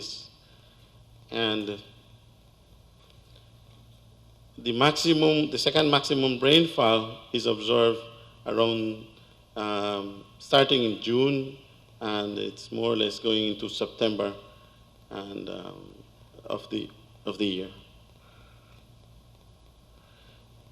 Some of the major issues that are affecting the Gulf of Honduras areas in recent, well, not just in recent years, but for a number of years, is the passing of tropical storms and hurricanes throughout this region.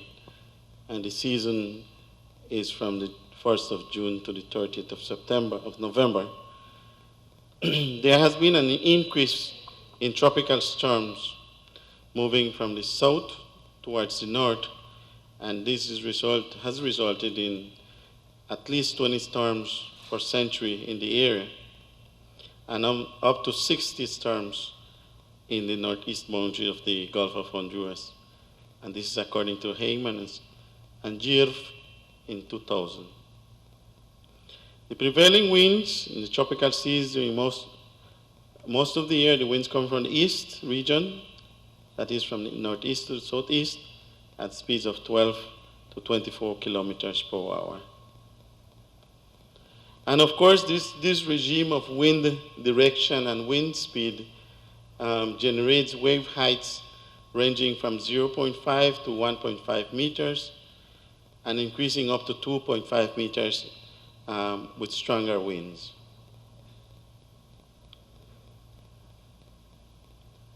In terms of the drainage basins, the table shows the area of the drainage basins, and for the Maya Mountains, it's in the range of 5,800 square kilometers. The Sarstún River, which is shared between Guatemala and Belize, is in the area of 2,218 square kilometers. I would like to just focus on the Belize side of it, right? Mr. Edes? The focus of my presentation will be on Belize, right? Okay. Because similar workshops are being held in Honduras and also in Guatemala. And the reason why the information is put together is really to show the participants the differences in the different, on the sizes of the drainage basins. As you can see, for example, the Matagua River in Guatemala and Honduras, which is shared by these two countries, have an area, drainage basin area of over 12,000 square kilometers. It's a huge drainage basin. And the Ulloa River has the largest drainage of over 21 square kilometers. So just putting into perspective the amount of contaminants that could be brought to the coastal and marine ecosystems by these major rivers in these countries. In Belize, if you look at the table, the Stann Creek River brings in a discharge of over 40 cubic meter of water per second. And the Monkey River is the largest one, discharging over 63, just about 63 cubic meters of water every second. This gives you an idea of how much water passes through these rivers.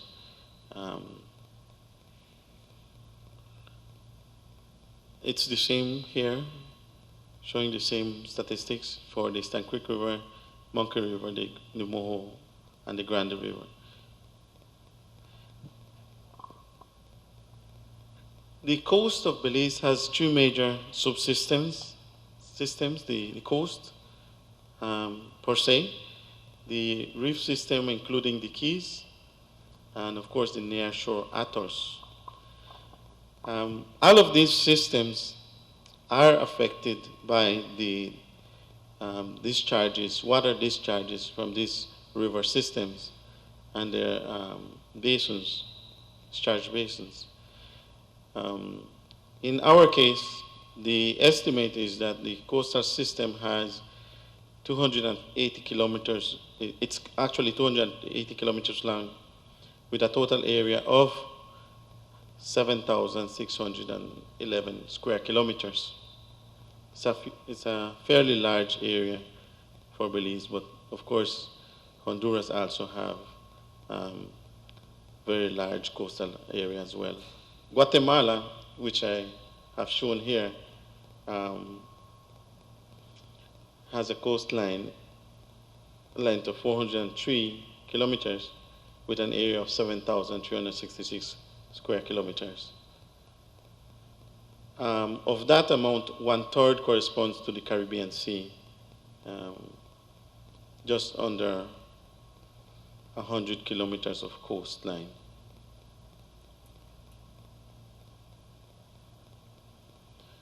The objective of this, of showing this graph, this picture actually, was, and it's very hard to see, I could imagine, because of the illumination. But if you see on the cursor, follow the cursor, this is in the north here. This is the border between Mexico, Belize and Mexico. And here in the central, where you see the cursor moving, is the Belize City area. And here is the area between Placencia and Big Creek. It's colored yellow, and it's basically showing that there's moderate coastal development in these areas. The last one here, where you have where you see the pointer, is the red colored area, but these are very few. We have very few sites in Belize. If you look at the north here, and this was taken from the Mesoamerican Barrier Reef Systems Project data. If you see here in the north, in Cancun, in the Cancun area, there's major modification because of coastal development. The major marine and coastal ecosystems located in the Gulf of Honduras, of course, include our coral reefs, mangroves, seagrass beds, beaches, estuaries, and coastal lagoons. In terms of the reefs of Belize, it's considered among the most productive and prosperous reefs in the Caribbean.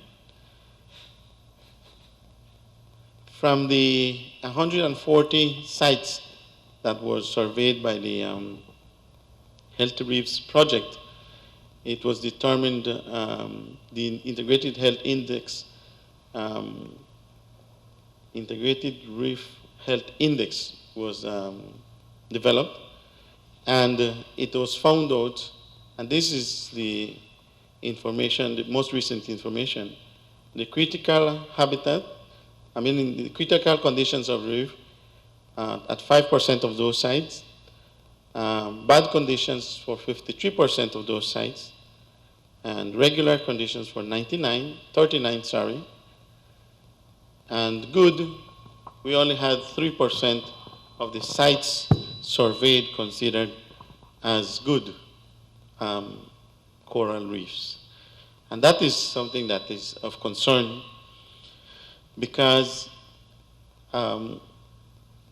this situation cannot continue.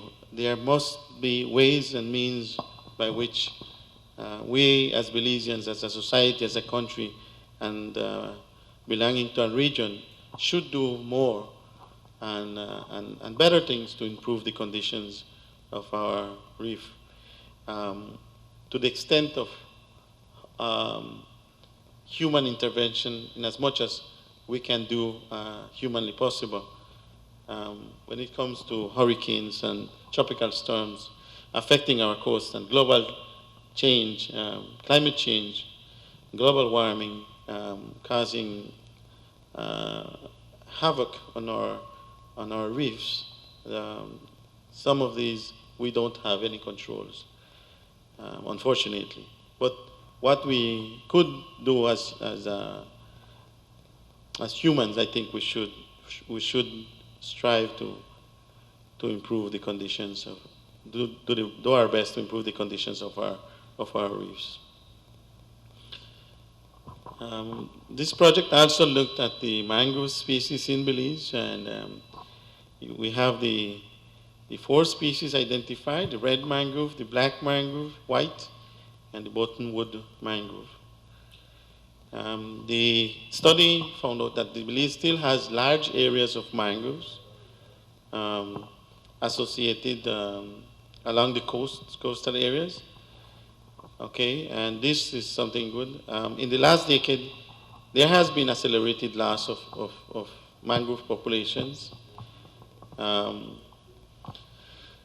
And this is mainly from human activities in terms of clearing and cutting of mangroves for coastal developments. All right.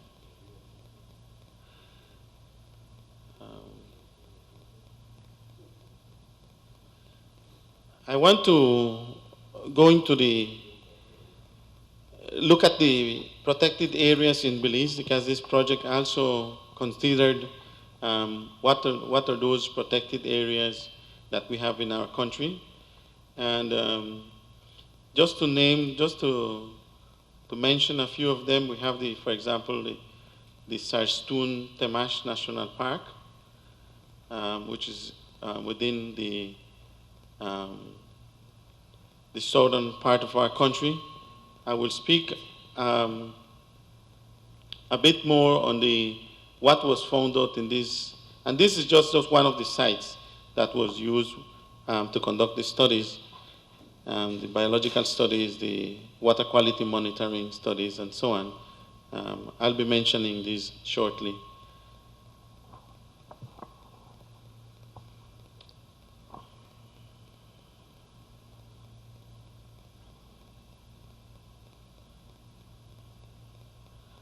In terms of the mangrove areas in Belize, it was estimated that we have, and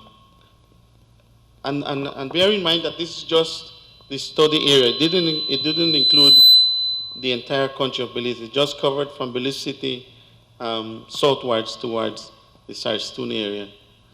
In terms of the characterization of the coastline of the study area, it was found out that that portion of the coast was in the range of 325 kilometers in length.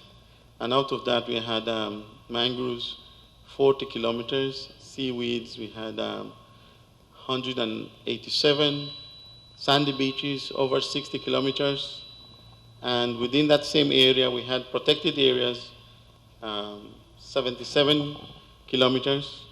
And in terms of urban areas, 19 kilometers along the coast, and other populated areas, it was 23 kilometers along the coast.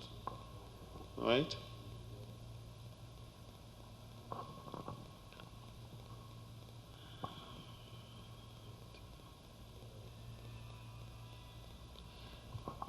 In the port of Belize, in Belize City, the studies that were carried out in that particular port, the results indicate that after 24 hours after a potential spill occurred at some point outside the harbor, the coast will not be affected even if nothing is done at the time. The potential discharge will reach the existing marine reserves close to the city. And these were just kind of simulation studies that were done. For a potential spill produced inside the port, the coastal zone would be immediately affected to varying degrees, depending on the magnitude of the spill. The area that would be affected would vary between 3 to 7 kilometers along the coast.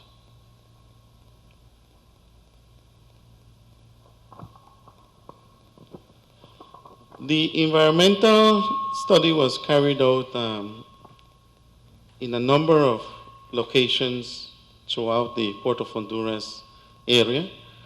In Belize, Tornef was one of the areas that samples were taken.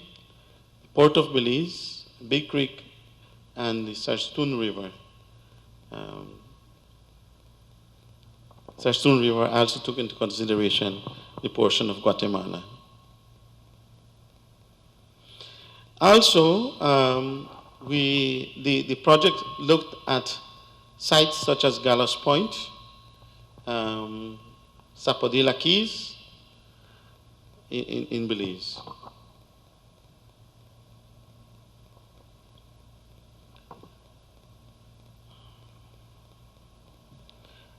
The results of the sediment analysis showed that, and it's kind of difficult to see, yeah, okay, but basically what I want to show you, and if you follow the cursor, the first one here is Tornef, then you have here Port of Belize, and then the third one is Big Creek, okay?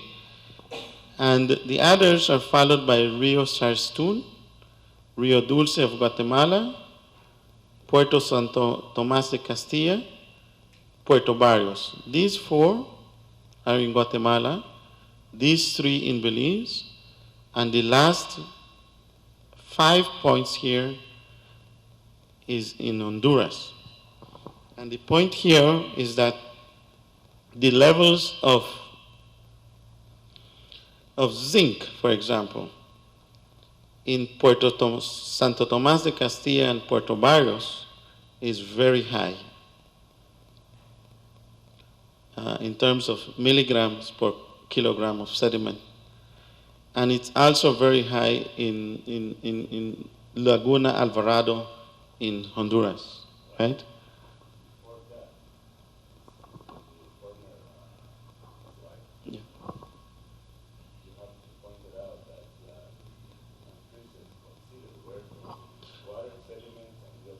Yes, yes. Thank you, Mr. Era, for pointing it out to me.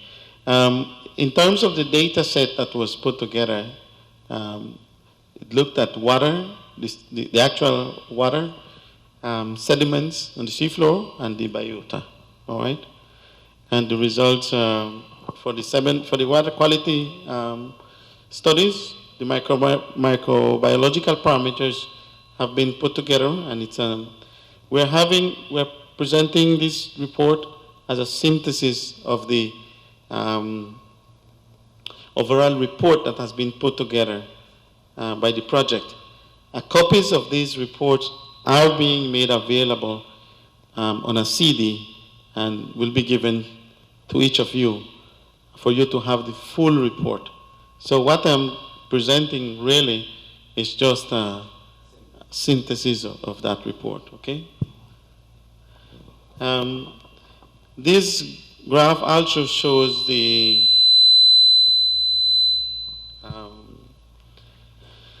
it's part of the environmental study and shows the levels of heavy metals, or metals I should say, in the various ports, on the various sites that were studied. And again, if you see here in the first 3, where you see the cursor moving, you have Tornef, Port of Belize, and Big Creek.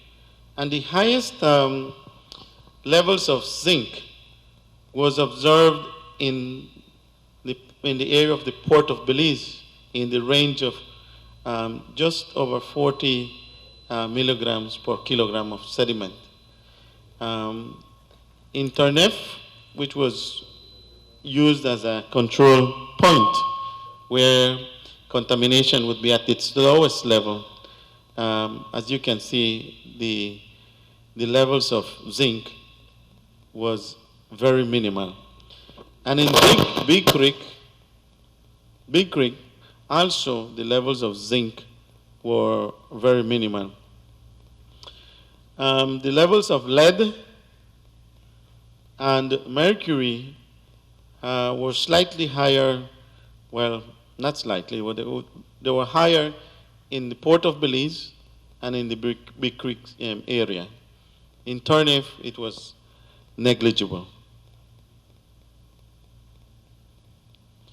And this is just a table summarizing the results of concentrations of metals in the sediments. And the project actually looked at cadmium, copper, mercury, nickel, zinc, and lead. If you see here on the cursor, Turniff had very low levels of these. The Port of Belize had, both the Port of Belize and Big Creek had high levels of copper and of nickel, also of lead.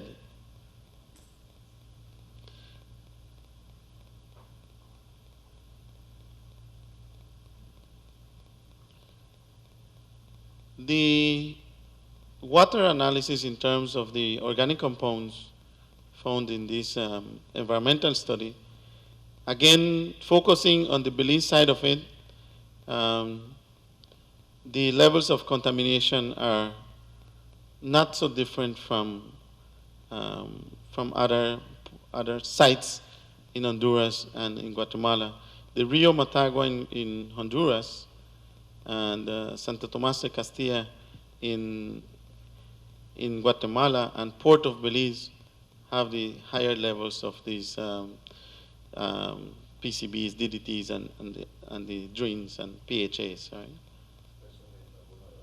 The special, yes, where it was very high. Yeah.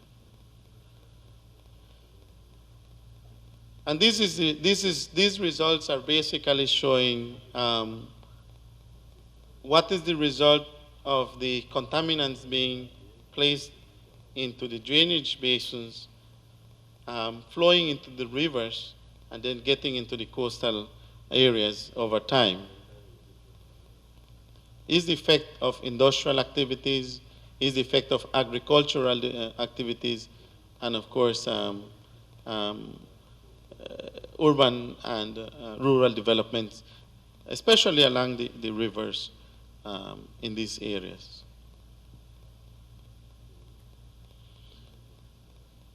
Again, this graph is showing the results of metals detected in biological samples taken from the muscles and liver of white grunt, Hemilion plumeri, and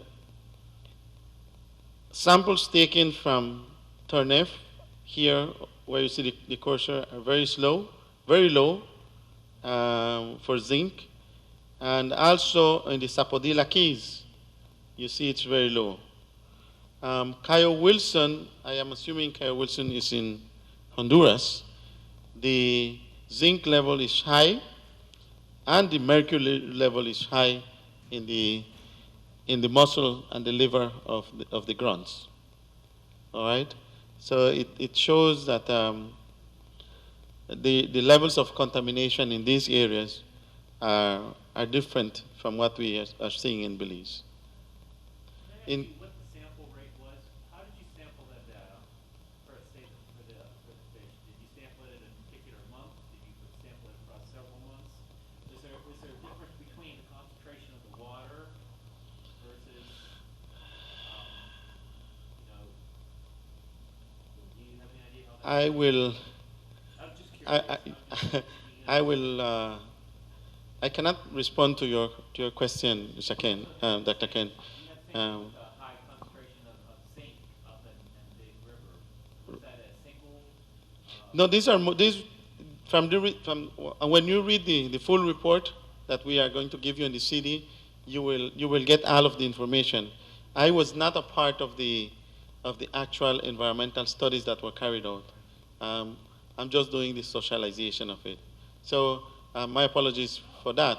But I'm sure that all of this information that you're asking, it's in the methodology of the study that was carried out, and you will have it in the CD. The CD is right at the back end. Definitely get it. Huh? Sorry for that. And again, this is also looking at the high concentrations of organic compounds in the various sites where the sampling was carried out. And of importance here to note is the fact that pyreno, was very high in almost all of the sites that were sampled, that were tested, including Gallows Point, where we would have assumed that we wouldn't have that level of contamination, but it's high even in that area. In Turnev, it's high as well, and in the Sapodilla Keys, it's high. If you see, the level is maintained there throughout. But in Turnev Reef, it strikes out because it has the highest level.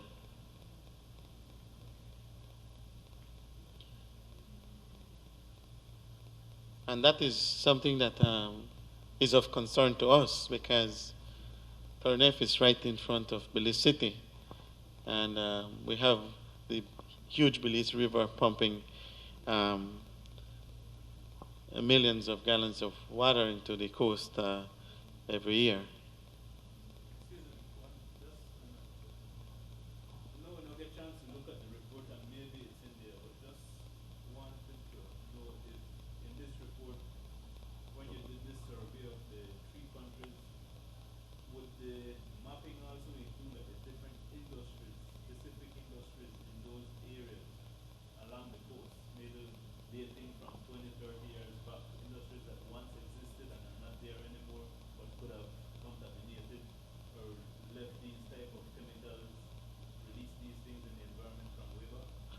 I have read the report, and I do not recall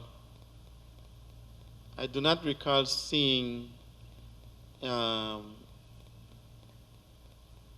number of industries, the number of industrial activities per country. But I may be wrong. Maybe I didn't look where I should have been looking for it, right? Yeah.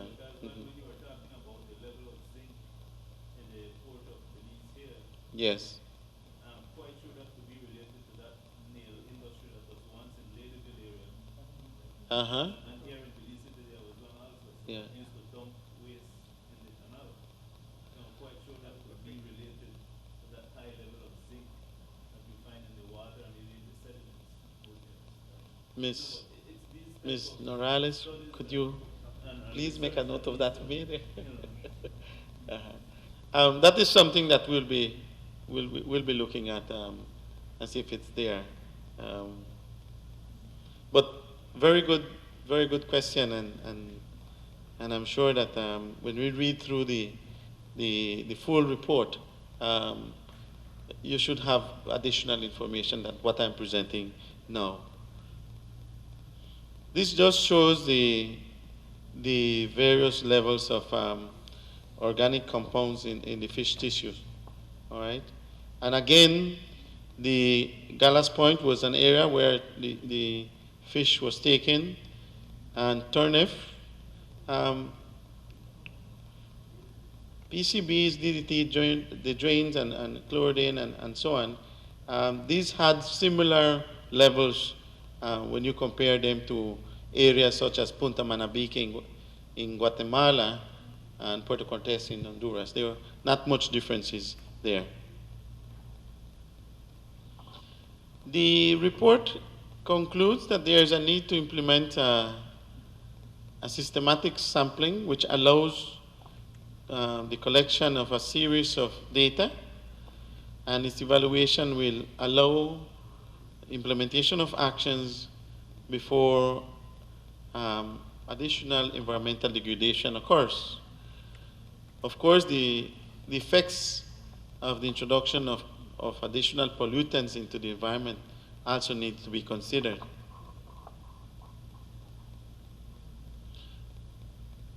In terms of the variations in the physical and chemical properties of water, it was found out that conductivity, salinity, and total dissolved solids in the water body is not homogeneous. This variation may be associated with difference in the inputs of water from the various rivers, tributary rivers, the incorporation of groundwater, and of course the differences in evaporation, as well as the action of tides and ocean currents. In terms of water quality in the general water quality in the Port of Honduras region, the eutrophication conditions reported in other studies does not appear to be maintained in this study.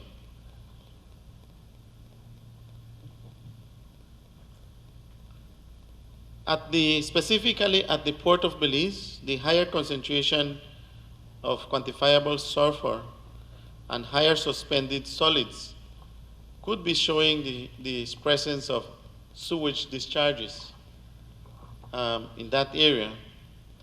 At this particular sampling point, there's no real evidence of contamination by metals and organic compounds, except for the hydrocarbon pentacosane.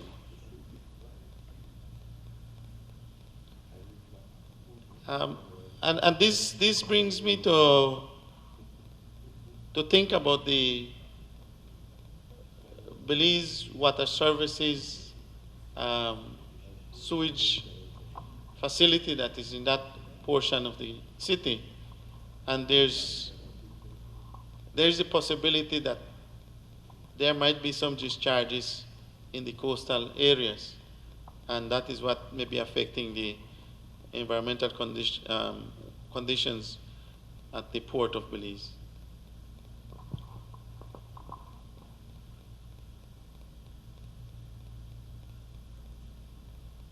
Just to point out, in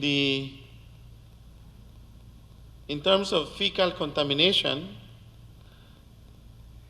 it was evident in some sampling points corresponding to the ports, and again it suggested that its origin due to the sewage discharges. It is not believed that it is from ships that come to these ports.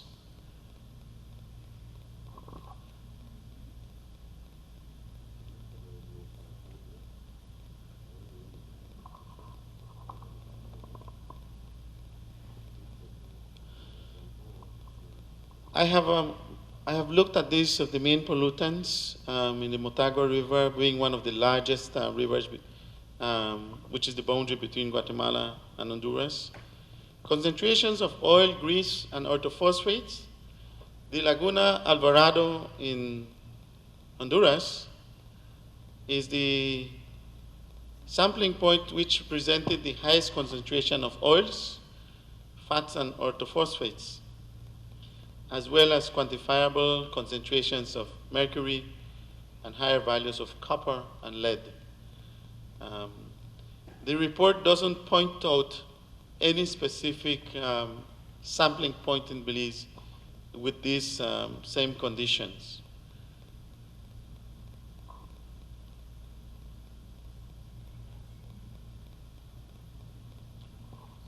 The environmental diagnostic analysis study also looked at the socioeconomic framework, and in terms of major social and urban aspects The report points out to the ethnic diversity in the region.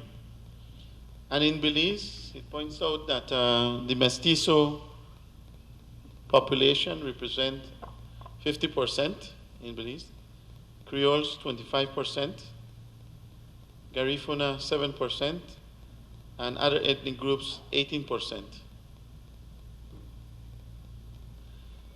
The three countries show low levels of urbanization, but the major urban centers of social and economic importance in the Gulf include Belize City and its port, Santo Tomás de Castillas, in with the city of Puerto Barrios, and Sula Valley, along with the city of Puerto Cortes in Honduras.